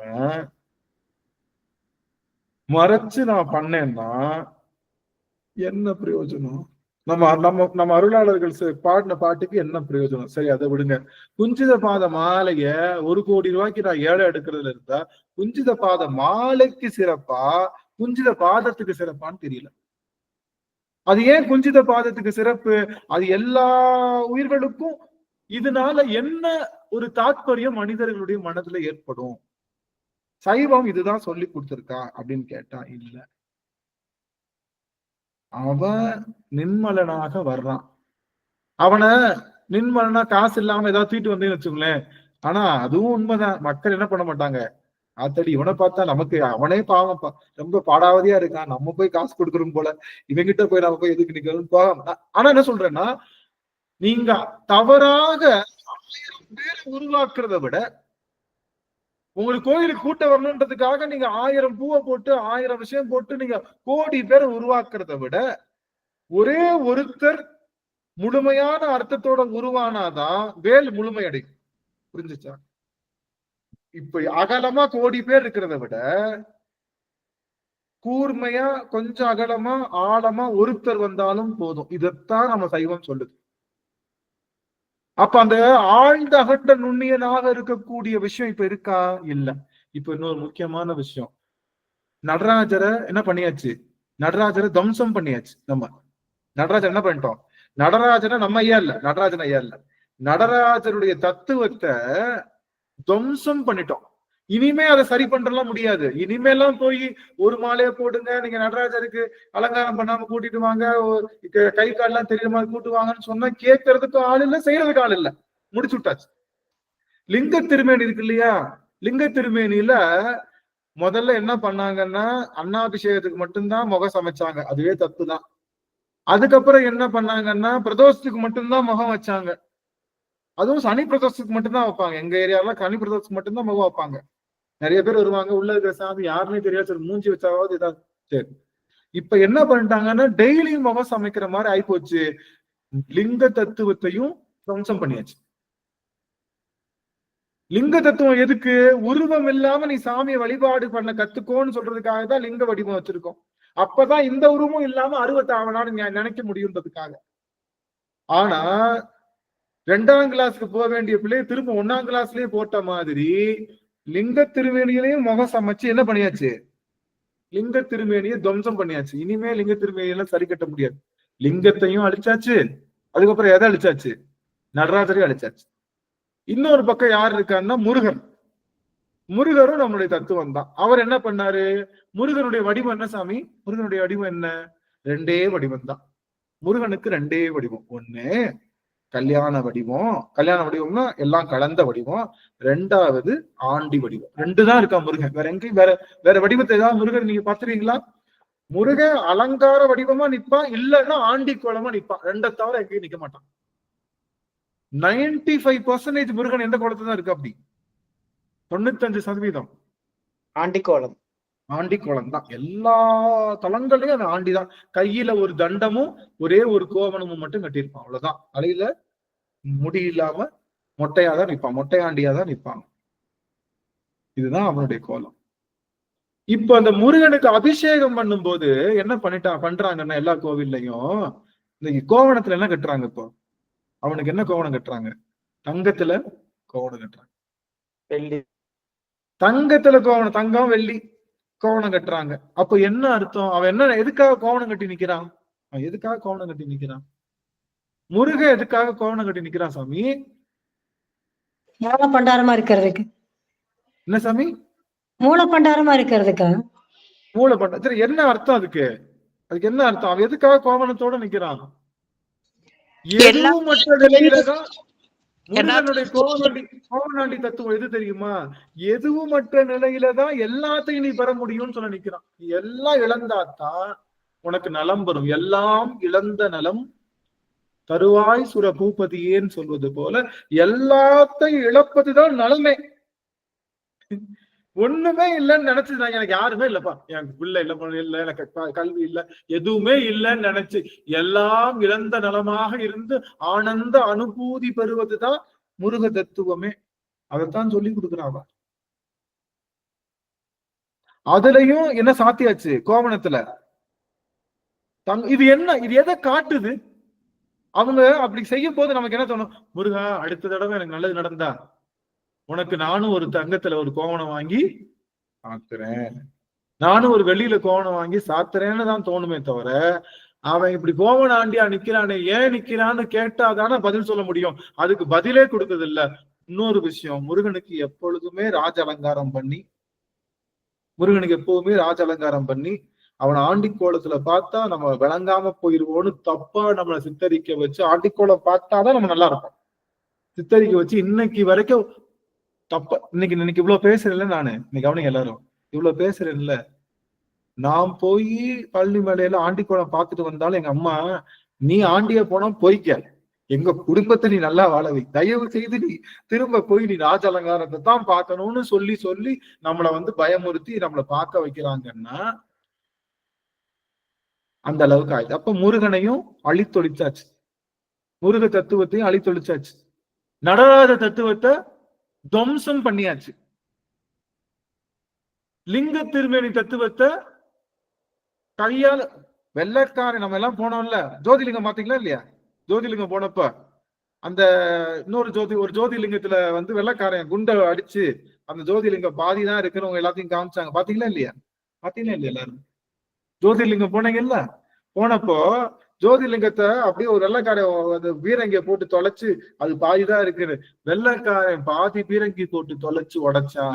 இன்னைக்கு நம்ம கையில வச்சிருந்தோம் மொத்த பீரங்கி போட்டு மொத்தமும் சிவலிங்க திருமேனியும் போட்டு உடைச்சாச்சு, முடிஞ்சு. நீ சிவலிங்க திருமேனியெல்லாம் சரி பண்ண முடியாது, இனிமே போய் வைக்காதீங்க, யாரும் கேட்க போகுது. நடராஜ திருமேனியும் சரி பண்ண முடியாது, முருகனை சரி பண்ண முடியாது. இனி மிச்சம் இருக்கிறது என்ன தெரியுமா?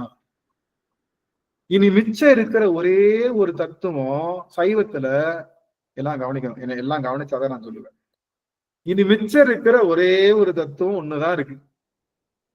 சிவபெருமான் நடராஜரை போட்டு ஒழிச்சாச்சு. அவன் எதுக்கு வந்தானோ அதுக்கு ஆப்போசிட்டா பண்ணியாச்சு. இப்ப புத்தர் எதுக்கு வந்தாரு? கடவுள் இல்லைன்னு சொல்லதானே புத்தர் வந்தாரு. அவரை என்ன பண்ணிட்டோம்? கடவுளாக்கி அவர் தத்துவத்துக்கு என்ன பண்ணிட்டோம்? அவரை ஆப்போசிட்டா நிறுத்திட்டோம். இப்படிதானே செஞ்சிருக்கோம். புத்தர் வந்தது கடவுள் இல்லைன்னு சொல்றதுக்காக. அவரை கடவுளாக்கி அவர் தத்துவத்துக்கே ஆப்போசிட் பண்ணிட்டோம். நடராஜர் என்ன பண்ணாரு? எப்பா நான் எதுக்காக வந்தேன்னா வேதத்தை ஒழிக்கிறதுக்காக வந்தேன்னு.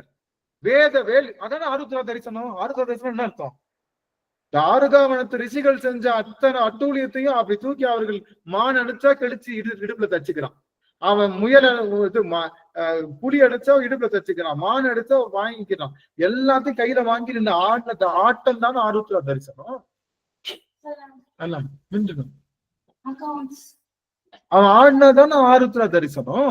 அப்போ நாம என்ன பண்ணிட்டு இருக்கோம்? இப்ப அவனை உட்கார வச்சு அதே வேள்வி தானே பண்ணிட்டு இருக்கோம், அதே சடங்கு சம்பிரதாயம் தானே பண்ணிட்டு இருக்கோம். அவன் என்ன சொன்னான்?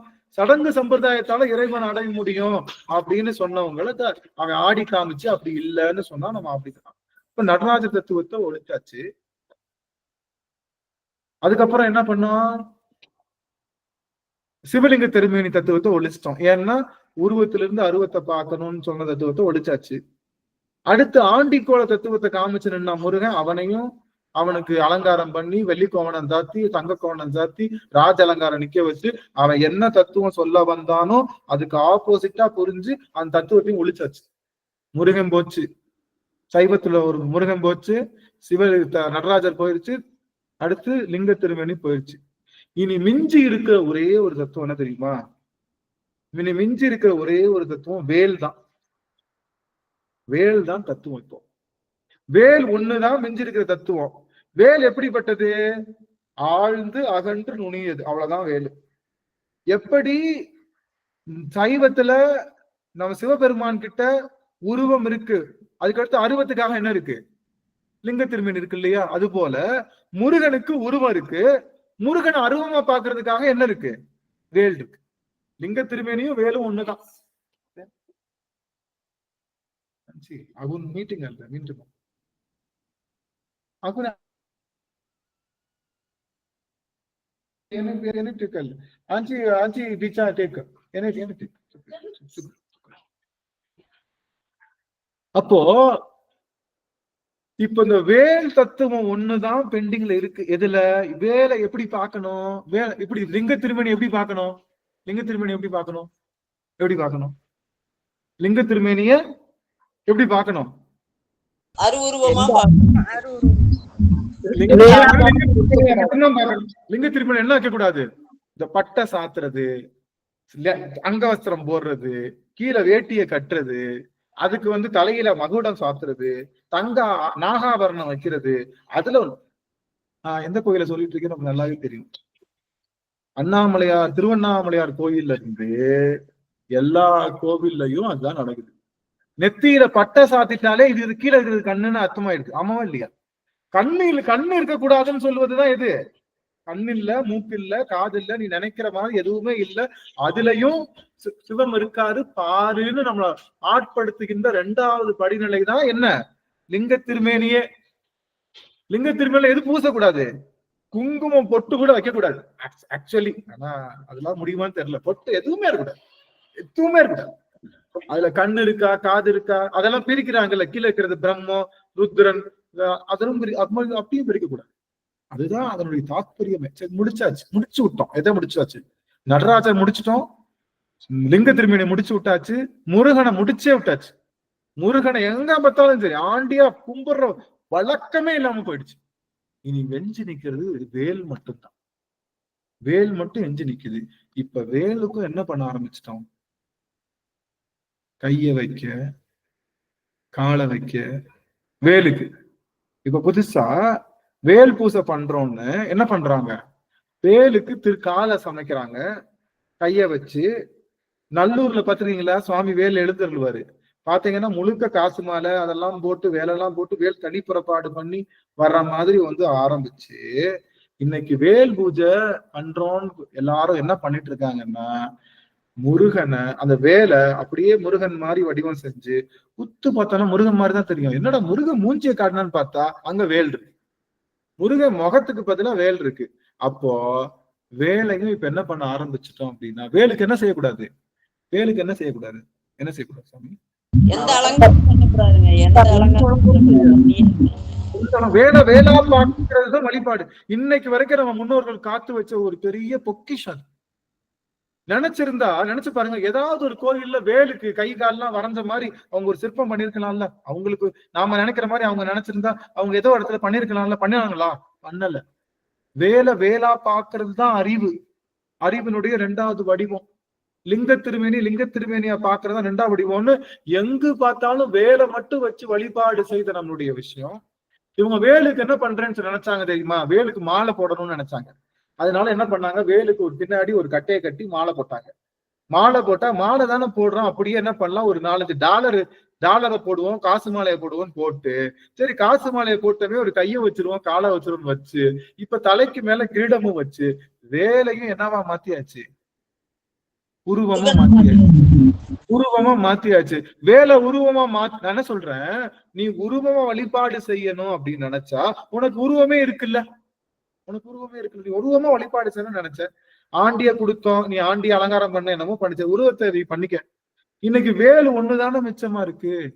அந்த வேலையும் அழித்தொழிப்பதற்காக இப்ப நீ அதுலயும் இப்படி பண்ண ஆரம்பிச்சா அந்த தத்துவமும் போயிடுச்சு. இப்ப எப்படி இருக்குன்னா எங்க அம்மாவுக்கு ஒரு மகம் இருக்குல்ல, எங்க அம்மாவுக்கு நான் மேக்கப் போட்டு கேர விஜயா மாதிரிதான் நான் பாப்பேன்னு சொல்றது நல்லதா, இல்ல எங்க அம்மாவை எங்க அம்மா மாதிரியே பாப்பேன்னு சொல்றது நல்லதா? அம்மாவை அம்மா மாதிரியே பாக்குறது தான் சரி. உங்களுக்கு கேஆர் விஜயா பிடிச்சிருந்தா கூட அம்மா தானே முக்கியம். இப்ப நீங்க கேஆர் விஜயா மேக்கப் போட்டு அம்மாவை கேஆர் விஜயா மாத்திட்டேன்னு வச்சுக்கோங்களேன், இப்போ இருக்கிறது யாரு, அம்மாவா கேஆர் விஜயாவா?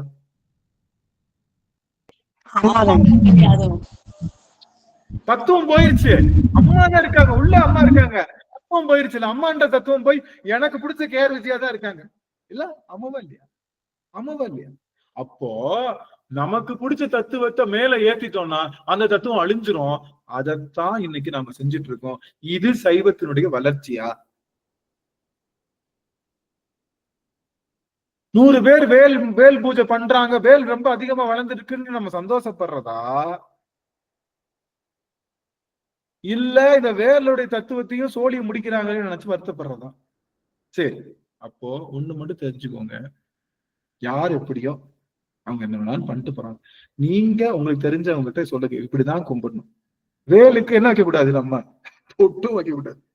வேல்ல பொட்டு வைக்கிறோம் இல்ல பண்றோம்ல, இதுல இந்த ஒரு செய்தி மட்டும் எல்லாரும் கொஞ்சம் கவனிக்கலாம். இல்ல ஒருத்தர் சொல்றாரு, ஒரு ஜோசியக்காரர் சொல்றாரு, என்ன சொல்றாரு தெரியுமா, நீங்க வேல் வச்சு வழிபாடு செஞ்சா, அப்படி சொல்றாரு, நீங்க வேல் வச்சு வழிபாடு செஞ்சா கண்டிப்பா அதுக்கு ஒரு பலி கொடுக்கணும். பலி என்ன கொடுக்கணும் அப்படின்னா, உயிர் பலி கிடையாது, ஒரு எலுமிச்சம் பலி. நீங்க என்ன பண்ண, எலுமிச்சம்பழத்தை வேல்ல தினமும் குத்தி சொருகுனாதான் அந்த வேலா இருக்கும். ஏன்னா வேல்ன்றது ஒரு ஆயுதம் தானே அப்படின்றது. கேட்கிறவங்களுக்கு எல்லாம் என்ன இருக்கும், ஆமா தானே, நாளைல இருந்து என்ன பண்ணிடுவோம், வேலுக்கு மேல ஒரு எலுமிச்சம்பழம் வச்சிருவாங்க, சொருகிடுவோம். வேல் என்பது முதல்ல ஆயுதமா? இல்ல, வேல் என்பது ஆயுதம் அல்ல, நம்மளுடைய ஞானத்தினுடைய வடிவம். அந்த காலத்துல வேலை வெளியில தூக்கிட்டு போறப்ப மேல எலுமிச்சம்பழம் குத்துனாங்க. ஏன் குத்துனாங்கன்னு தெரியுமா? ரொம்ப ஷார்ப்பா இருக்கும், எடுத்துட்டு போறப்ப யார் மேலையாவது பற்றலான்றதுக்காக அவங்க வெளியில வேல் புறப்பாடு செய்யும் போது என்ன பண்ணுவாங்கன்னா அதுல ஒரு எலுமிச்சம்பழம் வச்சு, ஏன்னா எப்படியோ தெரியாம யார் மேலையும் பற்றக்கூடாது. ஆனா வேல்ல எலுமிச்சம்பழம் குத்துனாது, அப்ப ஆயுதம் கிடையாது வேல். வேல் என்பது அறிவினுடைய அடையாளம்னு தெரிஞ்சதுன்னா நமக்கு. இப்ப இதை கேட்டுட்டு எல்லாரும் என்ன பண்ணுவாங்க, அதுதான் ஷார்ட்ஸ்ல ஓடிட்டு இருக்கு. அப்ப வேலுக்கு எல்லாரும் எலுமிச்சம்பழம் குத்த ஆரம்பிச்சா நம்ம மனசுல என்ன தோணும், வேலுன்றது ஒரு ஆயுதம். முருகன் வச்சிருக்கிற ஆயுதம். முருகன் ஆயுதத்தை வச்சா குத்தணும்? அவங்க அப்ப சிரிச்சே கொளுத்தினான் முப்புறங்களையும். அவங்க அப்ப சிரிச்சு கொடுத்தான், கையில அம்பு கொடுத்தாங்க. இவன் கையில வச்சிருக்க அந்த வேலை வச்சா நான் சூரபத்மன் அழிச்சான். சூரபத்மனுக்கு ஞானத்தை பாய்ச்சினான்னு உங்ககிட்ட சொன்னா புரியுமா? எப்படிடா பாய்ச்சினான்னு கேட்பீங்க இல்லையா? அதுக்காகத்தான் வேலை கையில வச்சு பாய்ச்சனான். அப்ப அந்த வேல் என்பது ஞானம். அவன் ஞானத்தை பாய்ச்சும் போது அவன்கிட்ட கூடிய அஞ்ஞானம் 2ஆக பிளந்து அவன் 2 பொருளாக மாறினான்றதுதான் உண்மையான தத்துவமே. இதுக்குதான் வரணும். அப்போ நான் உங்ககிட்ட கெஞ்சி கேட்டுக்கிற ஒரே ஒரு விஷயம், இருக்கிற அந்த வேலையாவது காப்பாத்துங்க. வேலை காப்பாத்திருங்க. உங்களுக்கு தெரிஞ்ச 4 பேர்கிட்ட சொல்லுங்க, வேலை மட்டும் வழிபாடு செய்யுங்கன்னு சொல்லுங்க. நடராஜரை வழிபாடு செய்யுங்கன்னு சொல்லுங்க. சிவபெருமான இப்ப நிறைய பேர், கோடிக்கணக்கான பேர் ஆருத்ரா தரிசனம் பண்றாங்க. ஏதாச்சும் பிரயோஜனம் இருக்கான்னு கேக்குறேன். நான் இது ரெக்கார்ட் ஆகுது, யாரு வேணாலும் என்ன வேணாலும் பேச தப்பு இல்லை. எல்லாத்துக்கும் கேட்கிற கேள்விதான். கோடி பேர் பார்த்தாச்சு நடராஜருடைய தரிசனத்தை. என்ன பிரயோஜனம் இருக்கு? தத்துவம் வந்துச்சா? தத்துவம் விளங்குச்சா? முருகனோட நடராஜர் ஆருத்ரா தரிசனுடைய தத்துவம் என்ன? எப்பா வேள்வியிலே கடந்து நீ நினைக்காத வேள்வியும் தாண்டி நீ செய்யற சடங்கு சம்பிரதாயத்தையும் தாண்டி ஒருத்தர் இருக்கா, அவன் தான் சிவபெருமான். அவன் எல்லாத்துக்கும் மேல, அவனாலதான் வேள்வி வந்துச்சு, தவிர வேள்வினால அவன் இல்ல. அதை முதல்ல புரிஞ்சுக்கன்னு சொல்வதுதான் ஆருத்ரா தரிசனம். எத்தனை பேருக்கு இந்த ஆருத்ரா தரிசனுடைய தத்துவம் புரிஞ்சிச்சு? என்னமோ நடராஜர் வடிவத்துலதான் சிவபெருமான் இருக்கிறதா எல்லாரும் கதறாங்க. நடராஜர் வடிவத்தையே சிவபெருமான பாக்குறது நல்லதுதான், சந்தோஷம் தான். ஆனா அதை தாண்டி எதுக்கு போய் பார்க்கணும்? லிங்கத்துல போய் பார்க்கணும். அதையும் தாண்டி எதுல போய் பார்க்கணும்? எதுவுமே இல்லாத பொருள்ல சிவபெருமான் இருப்பதாக பார்த்தாதான் உங்களால எல்லா பொருள்லையும் சிவபெருமானை சேர்க்க முடியும். புரியுதுங்களா? ஏன் அப்படி செஞ்சாங்க?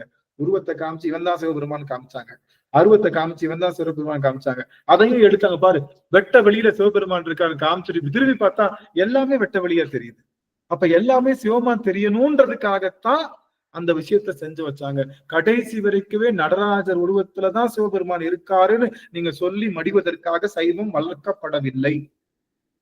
சைவம் கொண்டு வந்தது அதுக்காக இல்ல, திருமுறை படிக்கிறது அதுக்காக இல்ல, சித்தாந்தம் படிக்கிறது அதுக்காக இல்ல.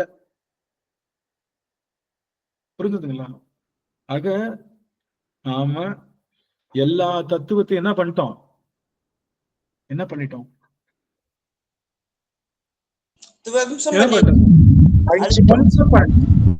அழிச்சாச்சு. இப்ப போய் யாருக்கிட்டையாவது ஒன்றுமில்லாத தன்மைதான் சிவம்னு சொன்னா பையன் கேக்குறான், நேத்தான் பார்த்தேன் நீயா நானால, இதோட நிறைவு செய்யறேன், ஒரு நிமிஷத்தோட நிறைவு செய்யறேன். நீயா நானால நேத்தான் பார்த்தேன், ஒரு அம்மா கேக்குறாங்க, இறைவனை கருணையே வடிவமானவன்னு சொல்றீங்களே, ஆனா அவன் கையில திரிசூலம் இருக்கே, அப்படிங்கிறப்போ நீங்க சொல்ற கான்செப்டுக்கும் சாமியை காட்டுறதுக்கும் எங்களுக்கு கான்ட்ராவர்சியா இருக்கு, அதனால நான் இனிமே கடவுளை கும்பிட போறது இல்லைன்னு ஒரு அம்மா சொல்றான். அப்போ இறைவன் கையில இருக்கிற திரிசூலம் கொலை செய்வதற்காகத்தான் இருக்குன்னு சொல்லி கொடுத்தது யாரு?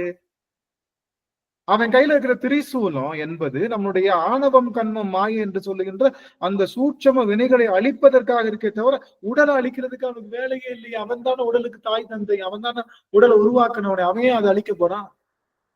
அவன் கழுத்துல போட்டிருக்கிற மாலை இருக்கு இல்லையா, அந்த கங்கால மாலை, எலும்பு மாலை, அது என்ன மாலை? கெட்டவங்களை கொண்டு போட்டிருக்கானா? யாரு மாலை? என்ன மாலை அவன் கழுத்துல போட்டிருக்காங்க?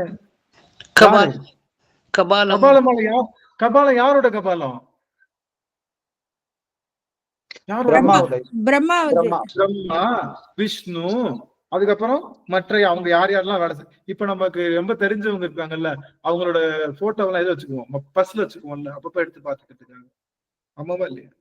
பர்ஸ்ல வச்சுக்குவோம்ல போட்டோ, ஊர்ல இருந்து வர்றோம், அவங்க அடிக்கடி பாக்குறாங்க பர்ஸ்ல வச்சு. அது மாதிரி அவன் என்ன பண்றான், அவங்க உங்க போட்டோவை எடுக்கல, அவங்களுடைய மண்டையோடய தன் கழுத்துல அன்பா போட்டு அவங்கள, இந்த பிள்ளை தெரியுமா மேல இருக்குல்ல, இந்த பிள்ளை இது இந்த யுகத்துல நல்லா பண்ணுச்சுப்பா வேலை, இந்த பிள்ளை அப்படின்னு காதலித்து போட்டிருக்கான் கங்காள மாலைய.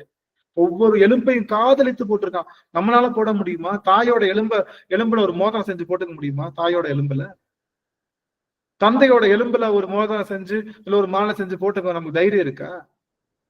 இல்ல, பயப்படுறோம். ஆனா அவன் காதலித்து போட்டிருக்கான் அந்த கங்காள மாலைய. அப்போ அவன் கழுத்துல போட்டிருக்க கங்காள மாலையா இருக்கட்டும், அவன் கையில இருக்க திரிசூலம், ரெண்டுமே காதலுடைய சின்னம்.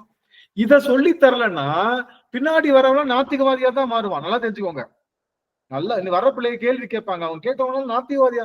அப்போ சொல்லி தராம நீங்க கோடி பேர் நீங்க சைவத்துக்கு வந்தாலும் புரிதல் இல்லாத சைவத்துக்கு வர்றது என்பது பல கோடி பேர் நாத்திகம் பேசுறவங்கள மாறாது. புரிதல் இல்லாத சைவம் எந்த விஷயத்திலையும் பயன் தராது. நல்லா தெரிஞ்சுக்கோ. புரிதல் இல்லாத ஆருத்ரா தரிசனமா இருக்கட்டும், எல்லாமா இருக்கட்டும், எந்த விதத்திலையும் யாரும் இன்னைக்கு பாத்தீங்கன்னா நல்லா கவனிங்க, ஒரு நிமிஷம். தில்லையில பாத்தீங்கன்னா எவ்வளவோ பேரு பாத்தீங்கன்னா கைலாய வாத்தியம் என்ன, இது என்ன, கோலம் போடுறது என்ன, மக்கள் வந்து அந்த சாம்பிராணி போடுறது என்ன, எல்லாரும் ஆடி பாடி ஆடுவது எல்லாம் நடக்குது. ரொம்ப பெருகி இருக்கு சைவம். ஆனா தத்துவம் இல்லாத சைவம். தத்துவத்தை அழித்து ஒழித்தாச்சு. தத்துவமே இல்ல. என்ன பிரயோஜனம்னு கேக்குறேன். இல்ல பிரயோஜனமா, ஏதாவது பிரயோஜனமான்னு கேக்குறேன். யாருக்கும் எந்த பிரயோஜனம் இல்ல சாமி. அண்ணாமலையார் கோயிலையும் சேர்த்தான் சொல்றேன். அண்ணாமலையார் கோயில நம்ம அண்ணாமலையாருக்கு அப்படிதான் அலங்காரம். என்ன யாரு சொன்னா உங்களுக்கு? சாமி கழுத்துல மாலையே கிடையாது. பூ மாலை தானே வேணும். அவன் பூ மாலையை தானே சுமக்கிறான். பூ மாலையே கழுத்துல கிடையாது. எல்லாம் தங்க மாலைய. மாலை போட்டா தங்கம் மறைஞ்சிருமா? தங்கத்தால சிவபெருமானுடைய உடம்ப மறைக்கலாமா? ஆனா வேற ஏதாவது மாலை போட்டா இவங்க போட்டிருக்க காசு மாலை மறைஞ்சிருமா? அதனால கழுத்து மாலை ஒண்ணு கூட இல்லாம வெறும் தோல் மாலை மட்டும்தான் சாமிகிட்ட இருக்கு. இப்ப எங்க கோயில் அலங்காரம் பார்த்தேன், கோயில் அலங்காரம் பாத்திருக்கீங்களா? வெளியில இங்கதான் மாலை இருக்கும். எங்க இருக்காது? இங்க மாலை இருக்காது. மாலைனால என்ன அர்த்தம்? கழுத்துல வர்றதுதான் மாலை. இப்படி போறது மாலையா? இப்படியே மாலையா போடுவாங்க? இப்படி போறதுதான் மாலை. இப்படி கழுத்துல ஒரு மாலை கூட இருக்காது. நீங்க எந்த கோயில் அலங்காரமும் பாருங்க, இந்த மாலை தான் இருக்கும். ஃபுல்லா நகை தான் போட்டிருப்பாங்க, தவிர ஒரு பூ மாலை கழுத்து வழியா வர. இதுவா சொல்லி கொடுத்துருக்கு சாமி நமக்கு? சரி, அதோட நிறைவு செய்யலாம். பேசினா பேசிட்டே இருக்கலாம். நான் ஏன் சொல்ல வந்தேன்னா, உலகெல்லாம் தேடியும் காணேன், சிவபெருமான உலகத்துல தேடி காக்க முடியாது அப்படின்னு சொல்லியாச்சு. ஆனா அது காப்பு காரணம் என்னன்னா, இவங்க எல்லாரும் பொழைக்கணும்ன்றதுக்காக பண்றாங்க. இவங்க எல்லாரும் பொழைக்கணும்ன்றதுக்காக செஞ்சு கடைசி வரை தத்துவத்தை அழிச்சாச்சு. தத்துவத்தை அழிச்சு முடிச்சாச்சு. அதனால நீங்க என்ன, இனிமே காக்க வேண்டிய ஒரு பொருள் எது? இனிமே காக்க வேண்டிய ஒரு பொருள் எது? எது சாமி? எல்லாரையும் வேல் தான் காக்கும்னு சொல்லுவாங்க. ஆனா இப்ப வேலையே காப்பாற்ற வேண்டிய சூழல் வந்துருச்சு. எல்லாத்துக்கும் ஏதாவது ப்ராப்ளம்னா வேல் தான் வந்து காப்பாற்றும். இப்ப இவங்க கிட்ட இருந்து இந்த வேலை காப்பாத்துறது நம்மளுடைய வேலையாகி போச்சு. நம்மளுடைய வேலை காப்பாத்து. இந்த வேலை எப்படியாவது காப்பாத்துங்கன்னு தான் அடியன் உங்ககிட்ட சொல்றேன். வேலையாவது மிச்சம் வைங்க, அதையாவது அந்த தாத்பரியத்தோடு வழிபாடு செய்யுங்கள் என்று சொல்லி, உலகெங்கும் எங்கேயும் தேடி காணேன் அப்படிங்கிற அடியனுடைய ஆதங்கத்தை அந்த இதுல ஏதாவது தவறு இருக்கா சாமி? அடியன் சொன்னதுல ஏதாவது இல்ல என்னையா நீங்க சாட்டி நாங்க உட்காந்துக்கிட்டு என்னமோ பேசுறீங்க, சும்மா ஏதோ உங்களால கோயிலுக்கு போக முடியாதுன்றதுக்காக கோயிலுக்கு போற எல்லாத்தையும் பார்த்து இப்படி கத்துறீங்க, உங்களால தில்லைக்கு வர முடியாததுனால தில்லைக்கு வரவங்க எல்லாத்தையும் பார்த்து கத்திட்டு இருக்கீங்க அப்படின்னு ஏதாவது உங்ககிட்ட ஒரு வார்த்தை இருந்தா நீங்க சொல்லலாம். அப்படி இருக்கா சாமி? அடியன் சொல்வது ஏதாவது நிதர்சனம் குறையுது? அது போல எதுவும் இல்லைங்கய்யா. இந்த மாலை அலங்காரம் எல்லாம் பண்றதுனால சாமியோட முகத்தையோ பாதத்தையோ நம்மால பார்க்கவே முடியறது இல்லைங்கய்யா. தேட வேண்டியதா இருக்கு, எங்க இருக்கு அப்படின்னு சொல்லிட்டு சாமியோட முகமே பார்க்க முடியாது. ஆமா, அப்போ இது சிவபெருமான தூக்கிட்டு வர்றது காரணமே அவனுடைய 5 கரத்தையும் 5 வடிவத்தையும் பார்த்து நமச்சிவாய மந்திரத்தை நாம நினைச்சுக்கிறதுக்காகத்தான். அதையே பொத்தி கூட்டு வர்றதுக்கு எதுக்கு நடராஜர் சிலைன்னு கேக்குறேன். புரியுதா உங்களுக்கு? எல்லாரும் பார்த்து அந்த தத்துவத்தை பார்த்து அதுக்கு இதுதான் அர்த்தம்னு அவங்களையும் அறியாம அவங்க மனசுக்குள்ள அந்த எண்ணம் போய் அந்த உள்ளுக்குள்ள போய் ஆடணும்ன்றத காமிக்கிறதுக்காகத்தான் அப்படியே வடிவமைச்சிருக்காங்க. நீங்க போர்வையை பொத்திக்கிட்டு சாமியை வெளில தூக்கிட்டு வந்து காமிக்கிறதுக்கு எதுக்கு அந்த நடராஜர்? நீங்க உங்ககிட்ட காசு இருக்குன்னு காட்டுறதுக்கா? உங்ககிட்ட காசு மாலை இருக்குன்னு காட்டுறதுக்கா? என்கிட்ட நிறைய தங்கம் இருக்குன்னு காட்டுறதுக்கா? இதெல்லாம் ஒன்றும் பிரச்சனை இல்லையா? அது எல்லா இடத்துலயுமே இருக்கு. இதை பாக்குறதுக்கா எல்லாரும் கால் கெடுத்து நிக்கிறாங்க? இது பாக்குறதுக்கா காலங்காலமா எல்லாரும் கால் கெடுத்து நின்னாங்க? அப்ப தத்துவத்தை ஒழிச்சாச்சு இல்ல, எல்லாத்தையும் ஒழிச்சு முடிச்சாச்சு. அப்போ சைவத்துல இப்ப என்ன கிடையாது? சைவத்துல இப்ப என்ன கிடையாது? தத்துவம் கிடையாதுங்க ஐயா. தத்துவம் கிடையாது. உண்மை அதுதான். அதனாலதான் சைவம் பெருகுது. நீங்க நல்லா கவனிங்க. நல்ல மருந்து என்ன பண்ணும்? நல்ல மருந்து என்ன பண்ணும்? கசக்கும் இல்ல, அது தன்னுடைய காட்டத்தை காட்டும் இல்ல, அது குடிக்க முடியாத அளவுக்கு இருக்கும். நீர்த்து போக போக என்ன ஆகும்? எல்லாரும் குடிக்கலாம். நீர்த்து போக போக எல்லாரும் குடிக்கலாம். அது மாதிரி ஆகி போச்சு. நீர்த்து போக வச்சாச்சு, அதனால எல்லாரும் வர்றாங்க, எல்லாரும் பண்றாங்க. சரி, ஆக சிவபெருமானுடைய இந்த மாதிரி மாயைக்குள்ளெல்லாம் மாட்ட வேணாம் சார். நம்ம சைவம் தருகின்ற ஒவ்வொரு தத்துவமும் பெரும் தத்துவம். அதனால அந்த தத்துவத்துக்குள்ள எல்லாரும் லாக் ஆகணும்னு சொல்லி, முருகனை காப்பாத்துங்க, எங்க அப்பன் சிவபெருமானை காப்பாத்துங்க, நடராஜரை காப்பாத்துங்க, லிங்க திருமேனியை காப்பாத்துங்க, வேலை காப்பாத்துங்க அப்படின்னு சொல்லி அத்தனை பேருடைய திருவடி வணங்கி, அட்லீஸ்ட் சரி நீங்க போய் காப்பாத்த வேணாம், அட்லீஸ்ட் நீங்க இப்ப கேட்ட ஒரு 20 பேராவது மனசுல இவன் சொல்றது ஏதோ ஏற்புடையதாதான்டா இருக்கு, சரி நம்ம அப்படி பண்ணுவோமே அப்படின்னு சொல்லி. எனக்கு ஒரு சந்தோஷம் என்னன்னா, அடியன் சொன்னதுல இருந்து நம்ம அம்மா ஓவிய செல்வி அம்மா அவர்கள் அந்த 5 கரத்தையும் காமிச்சுதான் மாலை போடுறாங்க. அது எனக்கு சந்தோஷம். ஒவ்வொரு நாளும் அவங்க வீட்டு பூஜையில நடராஜரை காட்டும் போது அந்த 5 மறைக்காம பண்ணுங்கம்மான்னு ஒரு நாள் சொன்னேன் அந்த அடியன். அதுல இருந்து இப்ப அம்மாவுடைய அந்த அலங்காரம் பாக்குறப்பெல்லாம் அந்த 5 தெரிகிற மாதிரி, அவன் கை முகம் தூக்கிய திருவடி, ஊன்றிய திருவடி, அது எல்லாம் தெரிகிற மாதிரி அவங்க பண்றது இருந்தது அடியனுக்கு ஒரு மகிழ்ச்சியா இருக்கு. அப்போ இந்த தொடக்கம் நம்ம கிட்ட இருந்து தொடங்குங்க. தெரிஞ்சவங்க கிட்ட சொல்லுங்க. தப்பா பண்ணாங்க, ஏதாவது இடத்துக்கு போறீங்க அப்படி பண்றாங்கன்னா அப்படி இல்லைன்றத நீங்க அந்த இடத்துல சொல்லுங்க. சொல்லி முடிஞ்ச அளவுக்கு பண்ணுங்க. நான் நினைச்சுக்குவேன், முருகப்பெருமானே, சிவபெருமானே, லிங்க திருமேனியே, முருகவேலே, உங்களுக்கு தெரியாத விஷயம் இல்ல. உங்களை நீங்க திரும்ப கொண்டு வரணும்னா கொண்டு வாங்க. உங்க தத்துவத்தை நீங்களே அழிச்சுக்கணும், அழிச்சுக்கங்க. அது என்னுடைய கையில இல்ல, எல்லாம் உங்க கையில தான் இருக்கு அப்படின்னு சொல்லிட்டு அடியன் அவர்கள் திருவடிக்கே விட்டுட்டேன். இருந்தாலும் உங்ககிட்டையும் நான் இதை சொல்லக்கூடிய கடமை என்னுடைய கடமையா இருக்கு. ஒவ்வொரு தரிசனத்துக்கும் ஒவ்வொரு இதுக்கும் இவ்வளவு பெரிய தாத்பரியத்தை வச்சுட்டு எல்லாத்தையும் நம்ம என்ன பண்றோம், நம்ம அம்மாவுக்கு KR விஜயா மேக்கப் போடுறதுதான் நம்ம பண்ணிட்டு இருக்கோம். எல்லாரும் பெற்ற தாயா பார்க்க முடியாத நீ எப்படி மகனா இருக்க முடியும்? பெற்ற தாயை உனக்கு பிடிச்ச மாதிரி நீ பார்க்கணுன்ற மாதிரி மேக்கப் பண்ணனா நீ தாயை அங்க பார்க்கல, வேற ஒருத்தவங்களை தான் பாக்குற அப்படிங்கிற மாதிரிதான் இருக்கு. நம்மளுடைய தத்துவத்தை மலித்து ஒழித்து அதுக்கு ஆப்போசிட்டா நம்ம நின்று நம்ம பண்ணிட்டு இருக்கோம். அதை செய்ய வேணாம். இதுவே மகாமாய சுத்தி. இன்னைக்கு இதையே தெரிஞ்சுக்கிட்டோம்ல, இன்னைக்கு இதெல்லாம் உண்மை. நடராஜரை எப்படி கும்பிடணும், லிங்க திருமேனி எப்படி கும்பிடணும், முருகனை எப்படி கும்பிடணும், வேலை எப்படி கும்பிடணும்னு தெரிஞ்சுக்கிட்டோம் இல்லையா? இதுவே நாம் மாயையிலிருந்து நீங்கிய ஒரு தன்மை, மகாமாய சுத்தி என்று சொல்லி இந்த அளவிலே அடியேன் நிறைவு செய்கின்றார். இன்றைய தினம் நிறைவு செய்யும் முகமாக நடராஜர் ஐயா அவர்கள் வான்முகில் வளாகத்தை பாடலாம். திருச்சிற்றம்பலம். வான்முகில் வழாது பெய்க மலிவழம் சுரக்க மன்னன், கோன்முறை அரசு செய்க குறைவிலாதுயிர்கள் வாழ்க, நான்மறை அறங்கள் ஓங்க நற்றவம் வேள்வி மல்க, மேன்மை கொள் சைவ நீதி விளங்குக உலகம் எல்லாம், மேன்மை கொள் சைவ நீதி விளங்குக உலகமெல்லாம். திருச்சிற்றம்பலம். திருச்சிற்றம்பலம். அடியார்களுக்கு ஏதாவது கேள்வி இருந்தா கேட்கலாம். உங்களுக்கு ஏதாவது பதிவு செய்யணும்னா பதிவு செய்யலாம். இன்னைக்கு நீங்க ஏதாவது வார்த்தை பதிவு செய்யலாம். 2 அடியார்களுக்கு வாய்ப்பு.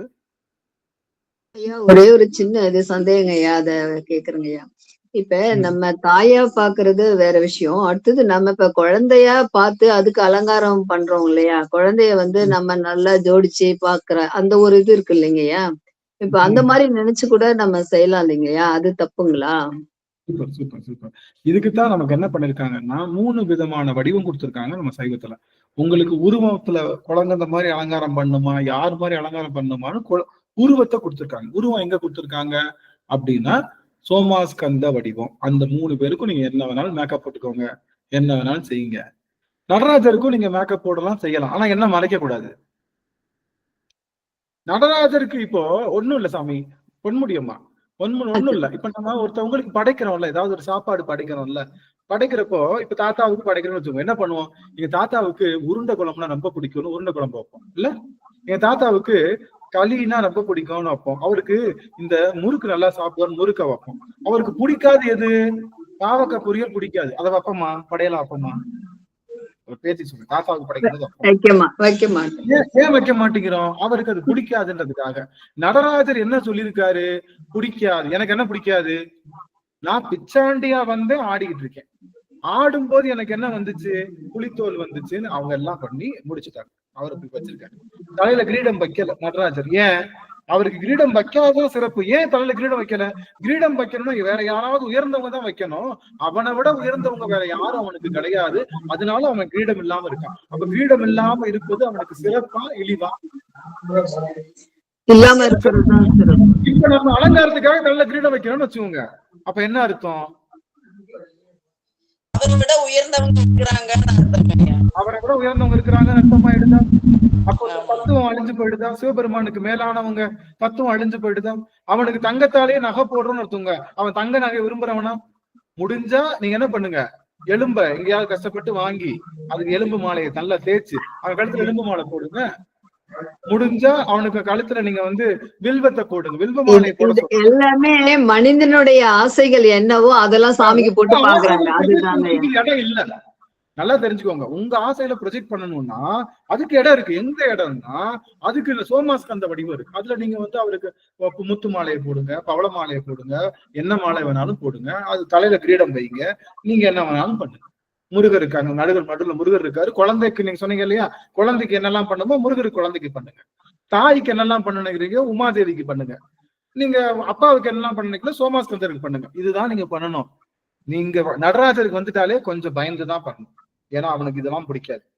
அதை தாண்டி லிங்க திருமேனிக்கு வந்துட்டீங்கன்னா பயந்துதான் பண்ணணும். லிங்க திருமேனி என்ன இருக்கக்கூடாது, வஸ்திரம் இருக்கக்கூடாது. நீங்க வஸ்திரம் சாத்துறீங்கன்னு என்ன அர்த்தம், நீங்க இன்னும் உருவத்துலதான் இருக்கீங்க, அங்க வரலன்னு அர்த்தம். வஸ்திரம் நீங்க சாத்தலாம். யாருக்கு சாத்தலாம்? நடராஜருக்கும் சாத்தலாம், வேற யாருக்கு சாத்தலாம்? சோமாஸ்கந்தருக்கு சாத்துங்க. உங்களை யாரு வேணான்னா அவருக்கு நல்லா ஊட்டுங்க, மேக்கப்பை போடுங்க, லிப்ஸ்டிக்கை போடுங்க, மஸ்கரா போடுங்க, என்ன வேணாலும் பண்ணுங்க, நாங்க வரல.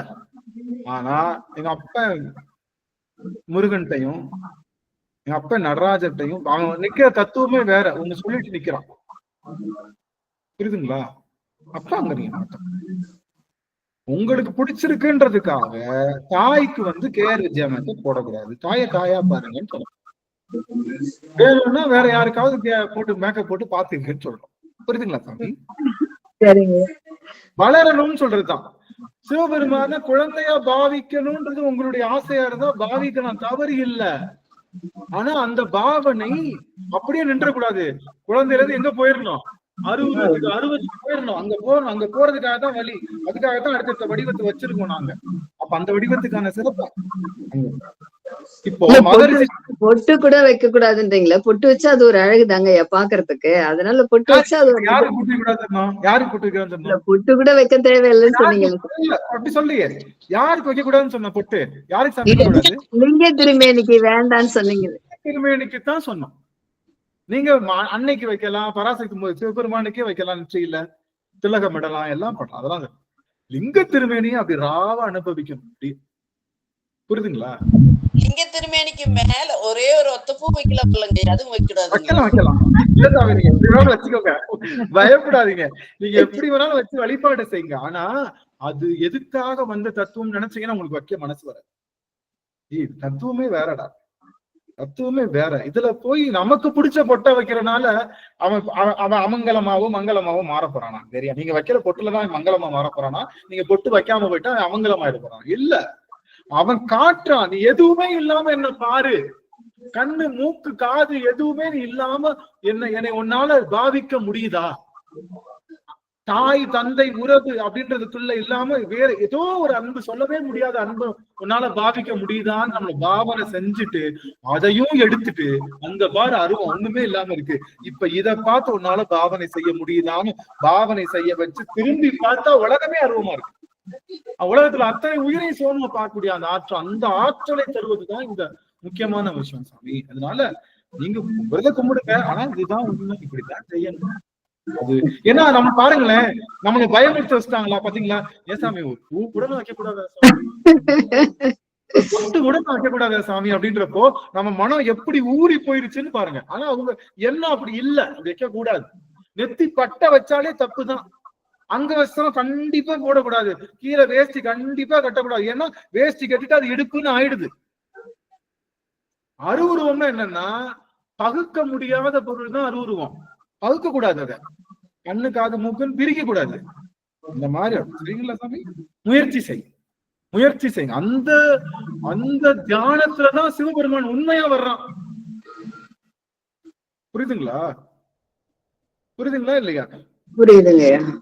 பப்பாளி சாறு குடிச்சா நல்லதுன்னு சொல்லியாச்சு. பப்பாளி சாறு கசக்குதே, கொஞ்சம் போல திப்பிலி, கொஞ்சம் போல சீரகம், கொஞ்சம் போல பட்டை, கொஞ்சம் போல இஞ்சி பூண்டு இதெல்லாம் போட்டு நான் சாப்பிடுறேன் சாமின்னு சொன்னா இன்னும் நம்ம நாக்கு அதுக்குத்தான் பழகி இருக்கு. உண்மையான தத்துவம் போயிடும். பப்பாளி சாறு தன்னுடைய தன்மை இழந்துரும். நீங்க இஞ்சி பூண்டு போட்ட உடனே போயிடும், முடிஞ்சிருச்சு. புரியுதுங்களா? அப்ப அந்த தத்துவத்தை அப்படியே விழுங்குவதுதான் நம்மளுடைய விஷயமே. சரிங்கம்மா. வேற வேற வேற இன்னொருவருக்கு வாய்ப்பு. ஏதாவது ஒரு உங்களுடைய புரிதல் இல்லாட்டி கேள்வி. ஐயா அடியன் சொல்லுங்க சுவாமி. நீங்க சொன்னது 100% கரெக்டுங்க. எங்க வீட்டுல சுவாமியோட திருமணிகளை நிறைய வச்சிருக்கிறேன். கொஞ்சம் பக்குவம் அடையாத நிலையில வந்து ரொம்ப நாள் வந்து சுவாமிக்கு அம்பாளுக்கும் சிவனுக்கும் வந்து வேஷ்டியும் புடவையும் கட்டுவாங்க. விநாயகருக்கும் முருகருக்கும் பஞ்சகச்சம் போட்ட வேஷ்டி கட்டுவாங்க. இப்போ அடியன் வந்து சுவாமிக்கு எந்த அலங்காரம் இல்லைங்க. 3 பேருக்குமே சிவனுக்கும் விநாயகருக்கும் முருகருக்கும் ருத்ராட்ச மாலை ஒண்ணு போட்டிருக்கங்க. அவ்வளவுதாங்க. அம்பாளுக்கு இப்ப இருக்கிற வீடு வந்து வீடு வாங்கினது வந்து அந்த வீட்டுல ஏற்கனவே ஒரு கோயில் இருந்ததுங்க. அதுல வந்து விநாயகர், அம்பாள், அப்புறம் சிவன், அப்புறம் காவல் தெய்வம் கருப்புசாமியும் முனியப்பனும் இருக்கிறாங்க. அதனால அந்த கோயில் இருக்கட்டும் அப்படின்னு அப்படியே வச்சுட்டேங்க. அதை அப்படியே நான் பூஜை பண்றேங்க. ஆனா எந்த சுவாமிக்கும் அலங்காரம் இல்லைங்க. நல்லெண்ணெய் பூசி முழுக்கன்னு வச்சிருக்கிறேங்க. சுவாமிக்கு வந்து தீர்த்தம் விட்டு அபிஷேகம் பண்ணுவாங்க. வேற எந்த அபிஷேகமும் கிடையாது. சுவாமிக்கு பொட்டு வைக்கும் போது நமச்சிவாய மந்திரம் சொல்லி அதை ஆவாகனம் பண்ணுவேன். அவ்வளவுதானுங்க. விளக்கேற்றுங்க. அவ்வளவுதானுங்க. விளக்கு அவ்வளவுதாங்க. அது ஏன்னா அவங்க அப்படிதான் இருக்கிறாங்க. அப்புறம் அது ரொம்ப வருஷமா இப்படிதான் பூ வைப்பேங்க. ஒவ்வொரு பூ எடுத்து அவங்க தலையில வச்சு சுவாமி கும்பிடுவாங்க. அவ்வளவுதாங்க. அப்புறம் என்னோட பிரேயரும் வந்து எனக்காக எதுவுமே கேட்க மாட்டாங்க. நான் கும்பிட போவாங்க, நினைப்பேங்க. தனியா உட்கார்ந்து இருக்கும் போது எனக்கு அது வேணும் இது வேணும்னு தோணுங்க. ஆனா சன்னதிக்கு முன்னால போகும்போது நான் என்னென்ன நினைச்சேனோ எல்லாமே மறந்து போயிருங்க. அது அதாவது ஆடம்பரமான பக்திய நம்ம சைவம் சொல்லி தரல. நம்ம சைவத்துல ஆடம்பரம் இல்லை. ஆடை அணிகலன் ஆடம்பரங்கள் ஆண்டவன் விரும்புவதில்லை. அங்கொரு கண்ணும் இங்கொரு கண்ணும் ஆலய வழிபாடில்லை. அதுதான் நம்முடைய சாமி. தெய்வம் இருப்பது இங்கே வேறெங்கே அப்படின்ற மாதிரி நம்ம பக்தி முதிர்ச்சி ஆக ஆக ஆக அது எல்லாம் குறையணும். அதுதான் முக்கியமான. சரஸ்வதி அம்மா சுவாமி. ஐயா, நம்ம நார்மலா சாதாரணமா இருப்போம் ஐயா. எங்கேயா போறப்போ கொஞ்சம் விசேஷமா போறப்போ அலங்காரம் பண்ணிக்கிறோம்ல ஐயா. அது மாதிரி ஒரு நல்ல நாட்களுக்கு சாமிக்கு அலங்காரம் பண்ணி பாக்குறதெல்லாம் ஒரு ஆசை தானே ஐயா. அப்படியே பழகிட்டோம் ஐயா. அதை மாத்த முடியுமான்னு தெரியலையே ஐயா. இல்ல, மாத்தணும்ன்றதுதான் சொல்ல. நீங்க சாமிக்கு அலங்காரம் பண்ணக்கூடாதுன்னு நான் சொல்லவே இல்லையே. உங்களுக்கு அலங்காரம் பண்ணணும்னா வடிவம் இருக்கு.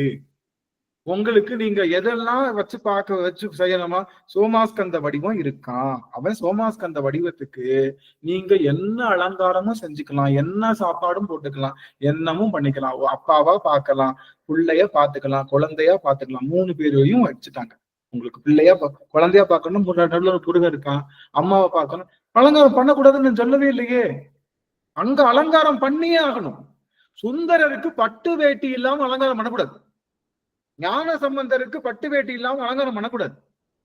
ஆனா மணிவாசகருக்கும் நாவுக்கரசருக்கும் நூல்ல தான் சாத்தணும். அவங்களுக்கு தங்கத்துல எந்த ஒரு பொருளும் போட்டக்கூடாது.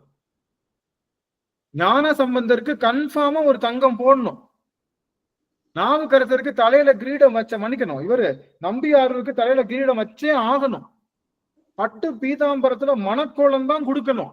ஆனா நம்ம என்ன பண்ணிட்டோம், நாவுக்கரசர் மேல உள்ள அவருக்கு மட்டும் போடுறோமே, ஏன் நாவுக்கரசருக்கு நம்ம போடக்கூடாது? நாவுக்கரசருக்கு போய் நீங்க பட்டு பீதாம்பரமும் தங்கமும் போட்டீங்கன்னா அது அவருக்கு அலர்ஜி.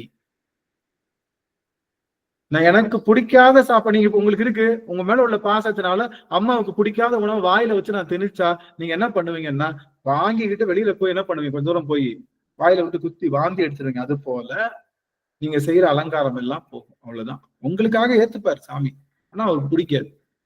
ஆனா நீங்க தப்பா அலங்காரம் பண்றீங்கன்னா என்ன அர்த்தம்?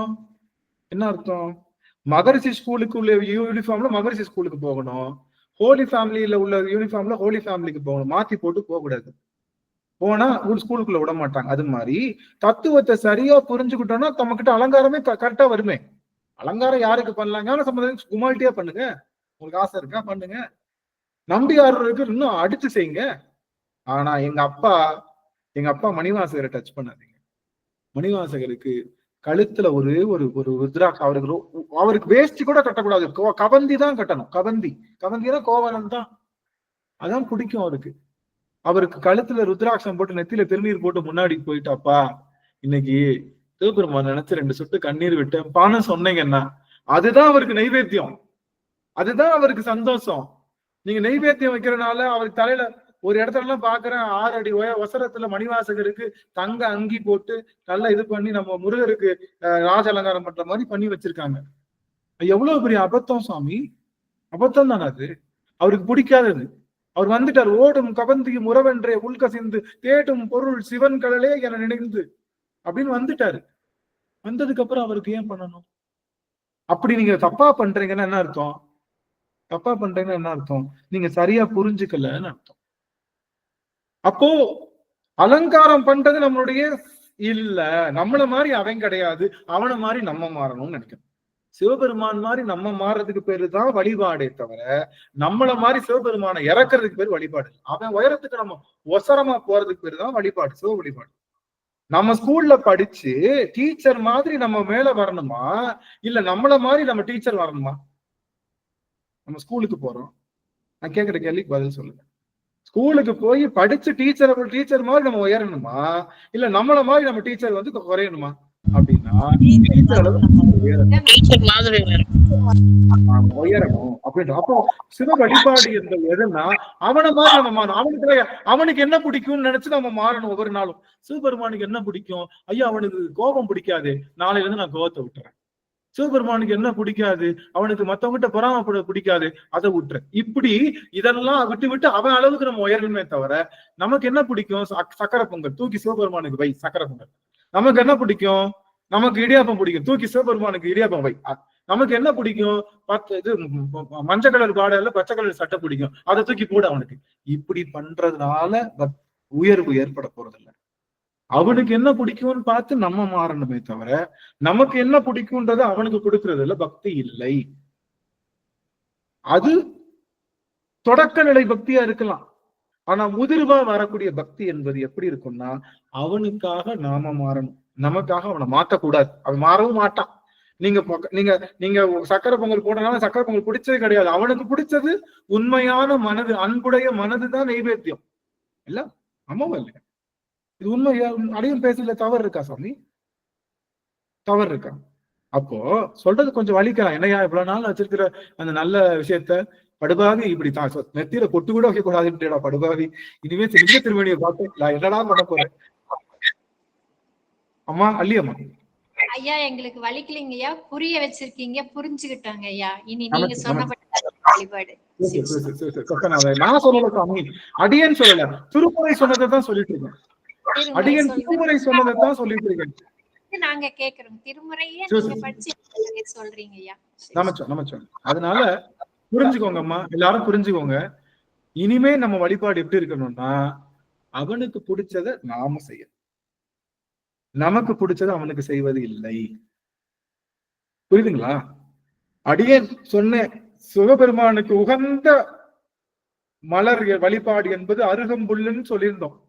அன்னையில இருந்து இன்னைக்கு வரைக்கும் எங்க அடியவர் பெருமக்கள் அருகம்புச்சு வச்சு சிவபெருமான வழிபாடு சொன்னாங்க. எல்லாரும் இவருக்கு தான் விநாயகருக்கு தான் அருகம்புல்னு சொல்லுவாங்க. ஆனா சிவபெருமானுக்கு அருகம்புல் தான் ஆத்தன்டிகேட்டடா மாலைன்னு சொன்னதுக்கு அப்புறம் அன்னையில இருந்து இன்னைக்கு வரைக்கும் எங்க அடியவர். அப்ப அந்த மாற்றம் இருக்கத்தானே செய்து எங்க அடியவர்கள்கிட்ட. அதனால இதுதான் உண்மை. லிங்க 10 நாள் கஷ்டமா இருக்கும். லிங்க திருமணி அப்படியே போட்டுருங்க. அவனுக்கு கீழே வைங்க பூவை, அவனுக்கு கீழே வச்சிருங்க பூவை. அவனுக்கு போற்றி செய்யுங்க, அள்ளி போடுங்க. அவன் மேல விழுந்தா விழுகுது, சைட்ல விழுந்தா விழுகுது, அள்ளி அவன் மேல போடுங்க. போட்டுட்டு அவனை அப்பா எதுவுமே இல்ல அவனை பார்க்க சொல்றாங்கப்பா, கொஞ்சம் கஷ்டமா இருக்கு எனக்கு காட்டுப்பான்னு சொல்லுங்க.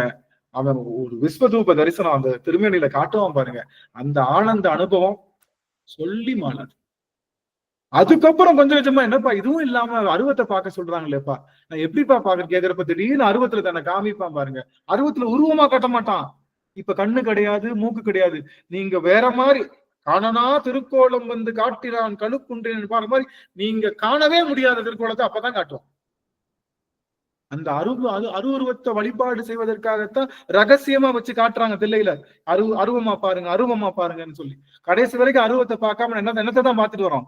வில்வ மாலையை மட்டும் பார்த்துட்டு வரோம். ஓ, வில்வ மாலை போடணும் போல, தங்க வில்வ மாலை சாமிக்கு போடணும் போல. எதை பார்த்துட்டு?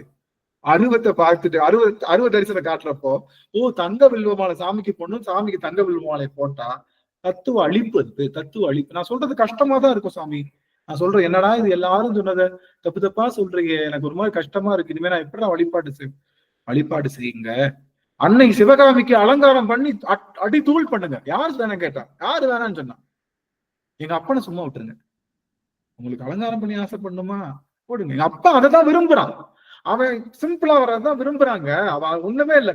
அவனுக்கு சன்னமா ஒரே ஒரு மாலை, மல்லிகைப்பூ இருக்குல்ல, மல்லிகைப்பூ அப்படியே நூல்ல கோர்த்து ஒரு மாலை, உடம்பையே மறைக்காம அப்படி ஒரு மாலையை போடுங்க. இல்லாட்டி பவள மல்லியை நூல்ல கோர்த்து ஒரு மாலையை போடுங்க. சின்னதா சன்னமா ஒரு மாலையை போட்டு எங்க அப்பன் பக்கத்துல உட்காந்து அழகா ஒரே ஒரு தடவை ரசிச்சுட்டீங்கன்னா, நீங்க கோடி தங்கம் போட்டாலும் சரி, வைடூரியம் போட்டாலும் அதுல கிடைக்காத அழகு தரிசனம் அவனுடைய தரிசனம் கிடைக்கும். அப்படித்தான் உருவாக்கியிருக்காங்க. இந்த வஸ்திரம் சாத்துறது இதெல்லாம் அவங்களுக்கு வேணும்ன்றதுக்காக உங்ககிட்ட கேக்குறாங்க. அவங்களுக்கு வேணும், வேற வழி இல்லை. அப்ப உங்க சாமிக்கு வஸ்திரம் சாத்தினா அவங்களுக்கு கிடைக்கும், அது மாதிரி கேக்குறாங்க. அதுக்காக செஞ்சது. நான் என்ன சொல்றேன், வஸ்திரத்தை மடிச்சு அதை செய்யறாங்கல்ல குருக்கள், அவங்க கையில டைரக்டா கொடுத்துடலாம். நீங்க வச்சு உங்களுக்கு தான் கொடுத்தோம், நீங்க உங்களுக்கே வச்சுக்கோங்க. இனிமே எங்க அப்பனுக்கு எங்க அப்பா என்ன சொல்லியிருக்கானோ அதே மாதிரி பூஜை பண்ணுங்க. உங்கள்கிட்ட நான் கொடுத்துறோம். இனிமே வந்து உங்ககிட்ட கொடுத்துறோம்.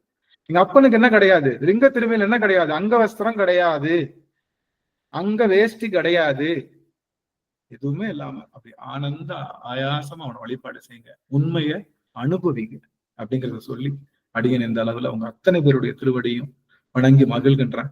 அடியன் சொன்னதுல உங்களுக்கு இன்னும் தெளிவில்லாட்டாலும் அடியன்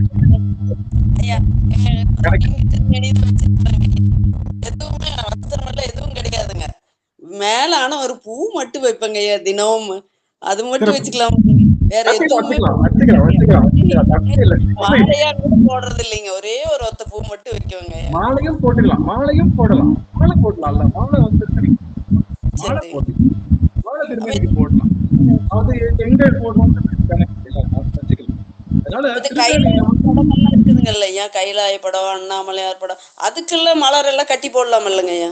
எதுவும் பண்ணலாம் சாமி. நீங்க படத்துக்கு என்ன வேணாலும் பண்ணலாம், நீங்க வந்து அம்பாளுக்கு என்ன வேணாலும் பண்ணலாம், சுந்தரருக்கு என்ன வேணாலும் பண்ணலாம், நம்மளுக்கு ஞான சம்பந்தத்துக்கு என்னெல்லாம் பண்ணலாம்.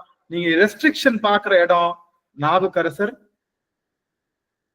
மாணிக்க வாசகர், சிங்க திருமேனி, நடராஜ திருமேனி, கப்ப முருகன், எல்லா இடத்துலயும் நீங்க தூள் கலப்புங்க, ஒண்ணும் பிரச்சனை இல்லை. சரிங்களா? நடராஜருக்கும் இது ட்ரெஸ் எல்லாம் போடக்கூடாதாங்க ஐயா? லிங்க திருமேனிக்கு போடுறது இல்லைங்க ஐயா? அது போடலாம், அதாவது போடலாம். ஆனா அவனுக்கு பட்டு துளியோ இது அது தேவையில்லை. ஏன்னா அவங்கதான் ட்ரெஸ் போட்டிருக்காங்க. நான் என்ன கேக்குறேன், அந்த காலத்துல சுவாமிக்கு அலங்காரம் பண்ணோம். ஏன் எல்லா திருமேனியும் அம்பாள் திருமேனியும் மேல் ஆடை இருக்காது, அம்பாளுக்கு மேலாடை இருக்காது. எல்லா சிலையிலையும் பாத்தீங்கன்னா மேலாடை இருக்காது ஒரு பெண்ணுக்கு. அப்படி பார்க்க கூடாதுன்றதுக்காக அங்க வஸ்திரம் சாத்தணும். இங்க எந்த ஆடை இல்லாம இருக்கா சாமின்னு கேக்குறேன். நடராஜர் ஆடையோட தானே வடிச்சிருக்காங்க. நீங்க வடிச்சு வர்றப்ப ஆடையோட தானே வடிச்சிருக்காங்க, ஆடை இல்லாம இருக்கா? அது என்ன ஆடைக்கு மேல ஆடை, சொட்டுக்கு மேல ஒரு சொட்டு? நான் கேக்குறேன் கேள்வி. உங்ககிட்ட ஆடை இருக்குன்னு காட்டுறீங்களோ, என்கிட்ட ஆடை இருக்குன்னு நீங்க காட்டுறீங்களோ? அவனுக்குத்தான் ஆடை போட்டுதானே வந்திருக்கு. அன்னை என்பவள் எப்ப எல்லா இடத்துலயும் அவளுக்கு வந்து மார்பு தெரியற மாதிரி இருக்கும், அது நல்லா இருக்காது. அது அந்த காலத்துல எல்லாரும் மேலாடை இல்லாம தான் இருந்தாங்க, அப்ப தெரியல. இன்னைக்கு சோட்டானைக்கரி பகவதி அம்மன் கோவில்ல அவ வெற்று மார்போட தான் நிக்கிறான். ஏன்னா அவங்க வழக்கம், அவங்க ஊர் வழக்கம் அப்படிதான் இருக்கு. புரியுதுங்களா உங்களுக்கு? அதனால அதுக்காகத்தான் அங்க ட்ரெஸ் கொண்டு வந்தோம். அப்படியே என்ன வந்துட்டோம், இந்த பக்கம் இவர் ஏற்கனவே வேட்டி கட்டி தானே உட்காந்துருக்கு. அப்படி தேவையில்லை. அதுல இருந்து நீங்களாம் தவறு இல்லை. அவனுக்கு பிடிச்சது அவனுக்கு முன்னாடி அவனுக்கு பிடிச்சது என்னங்க, 6 வித நோய்கள் அழிக்கணும்ன்றான், எல்லா உயிர்களுக்கும் அன்பு செய்யணும்னு சொல்றான். அதை உங்களால செய்ய முடிஞ்சா அதுதாங்க நீங்க அவனுக்கு கொடுக்குற ட்ரெஸ், அவனுக்கு கொடுக்குற சாப்பாடு, அவனுக்கு கொடுக்குற எல்லாமே அதுதாங்க. அதை செய்யுங்க, முடிஞ்சா செய்யுங்க பார்க்கலாம். அதை மட்டும் முடியாது. அதனால என்ன பண்றோம், நமக்கு பிடிச்ச பாயாசம் அப்பெல்லாம் வடைய வச்சு நம்ம அப்படியே அவனுக்கு எதமோ இது பண்ற மாதிரி போயிடுறோம். அதனால ஒவ்வொரு நாளும் உட்காந்து எப்பா நீ சொன்ன இல்ல இவங்க மேல இருக்கிற கோபத்தை போக்கிட்டேன், நீ சொன்ன இல்ல இவங்க கிட்ட இருக்கிற பொறாமையை போக்கிட்டேன், நீ சொன்ன அதனால அன்பா இருக்கேன் சாமி, எல்லாருக்கிட்டையும் அன்பா இருக்கேன் சாமி அப்படின்னு அவங்க கிட்ட உட்காந்து பேசுங்களேன். அப்படி பேச கத்து தருவதுனால திருமுறை. கடைசி வரைக்குமே அன்பு இல்லாம இருக்கிறது பேர் இல்ல. சரிங்களா சாமி? அதனால சுபாஷினி அம்மா ஏற்கனவே திருமணியில என்ன இருக்கு? ஆடை இருக்கு, ஆடை இருக்கு. அன்னை சிவகாமிக்கு இல்ல, ஆடை இல்ல. இப்ப நான் வாங்கியிருக்கேன், எனக்கெல்லாம் கொடுத்தாங்கல்ல சிவகாமி, மேலாடை இல்லாம தான் இருக்கா. அப்ப அவளுக்கு வேற வழி இல்லை, நான் என்னதான் பண்ணி ஆகணும்? அவளுக்கு மேலாடை கொடுக்கணும், அவளுக்கு நான் அலங்காரம் பண்ண தப்பு இல்லை. அவளுக்கு தலையில கிரீடம் வைக்கலாம், தப்பு இல்லை. சிவபெருமான் நடராஜ தலையில போய் கிரீடம் வைக்கலாமா? வைக்க கூடாது. ஆனா கிரீடம் இல்லாம இவரை வழிபாடு செய்யலாமா? சோமாஸ்கந்தரன் கிரீடத்தோட தான் வழிபாடு செய்யணும் சோமாஸ்கந்தரன். புரியுதுங்களா? அது மாதிரி நிறைய விஷயங்கள் சொல்ல கொஞ்சம் கொஞ்சமா அடியான் சொல்றேன். உங்களுக்கு வலிச்சாலும் சொல்ல வேண்டிய கடமை என்னுடைய கடமை, என்னுடைய கடமை சொல்ல வேண்டியது. புரியுதுங்களா? அதனால நல்லபடியா செய்யுங்க. ஏன்னா இது யாரும் சொல்லித்தர, யாரோ சொல்லித்தராங்க சாமி? தெரியாம கேட்கிறேன். எந்த திருமுறை வகுப்புலையும் சரி, சித்தாந்த வகுப்புலையும் சரி, இந்த உண்மை தாத்பரியத்தை சொல்லி கொடுக்காமலே நான் 1000 கிளாஸ் எடுத்து என்ன பிரயோஜனம்? சாமியை பார்க்கவே எனக்கு தெரியலையே, எங்க அப்பா இந்த அலங்காரமே பண்ண தெரியலையே. அப்ப இந்த கோணத்துல யாருமே அணுகி சொன்னது இல்லைங்கய்யா. இந்த கோணம் யாருக்குமே தெரியாதுங்க.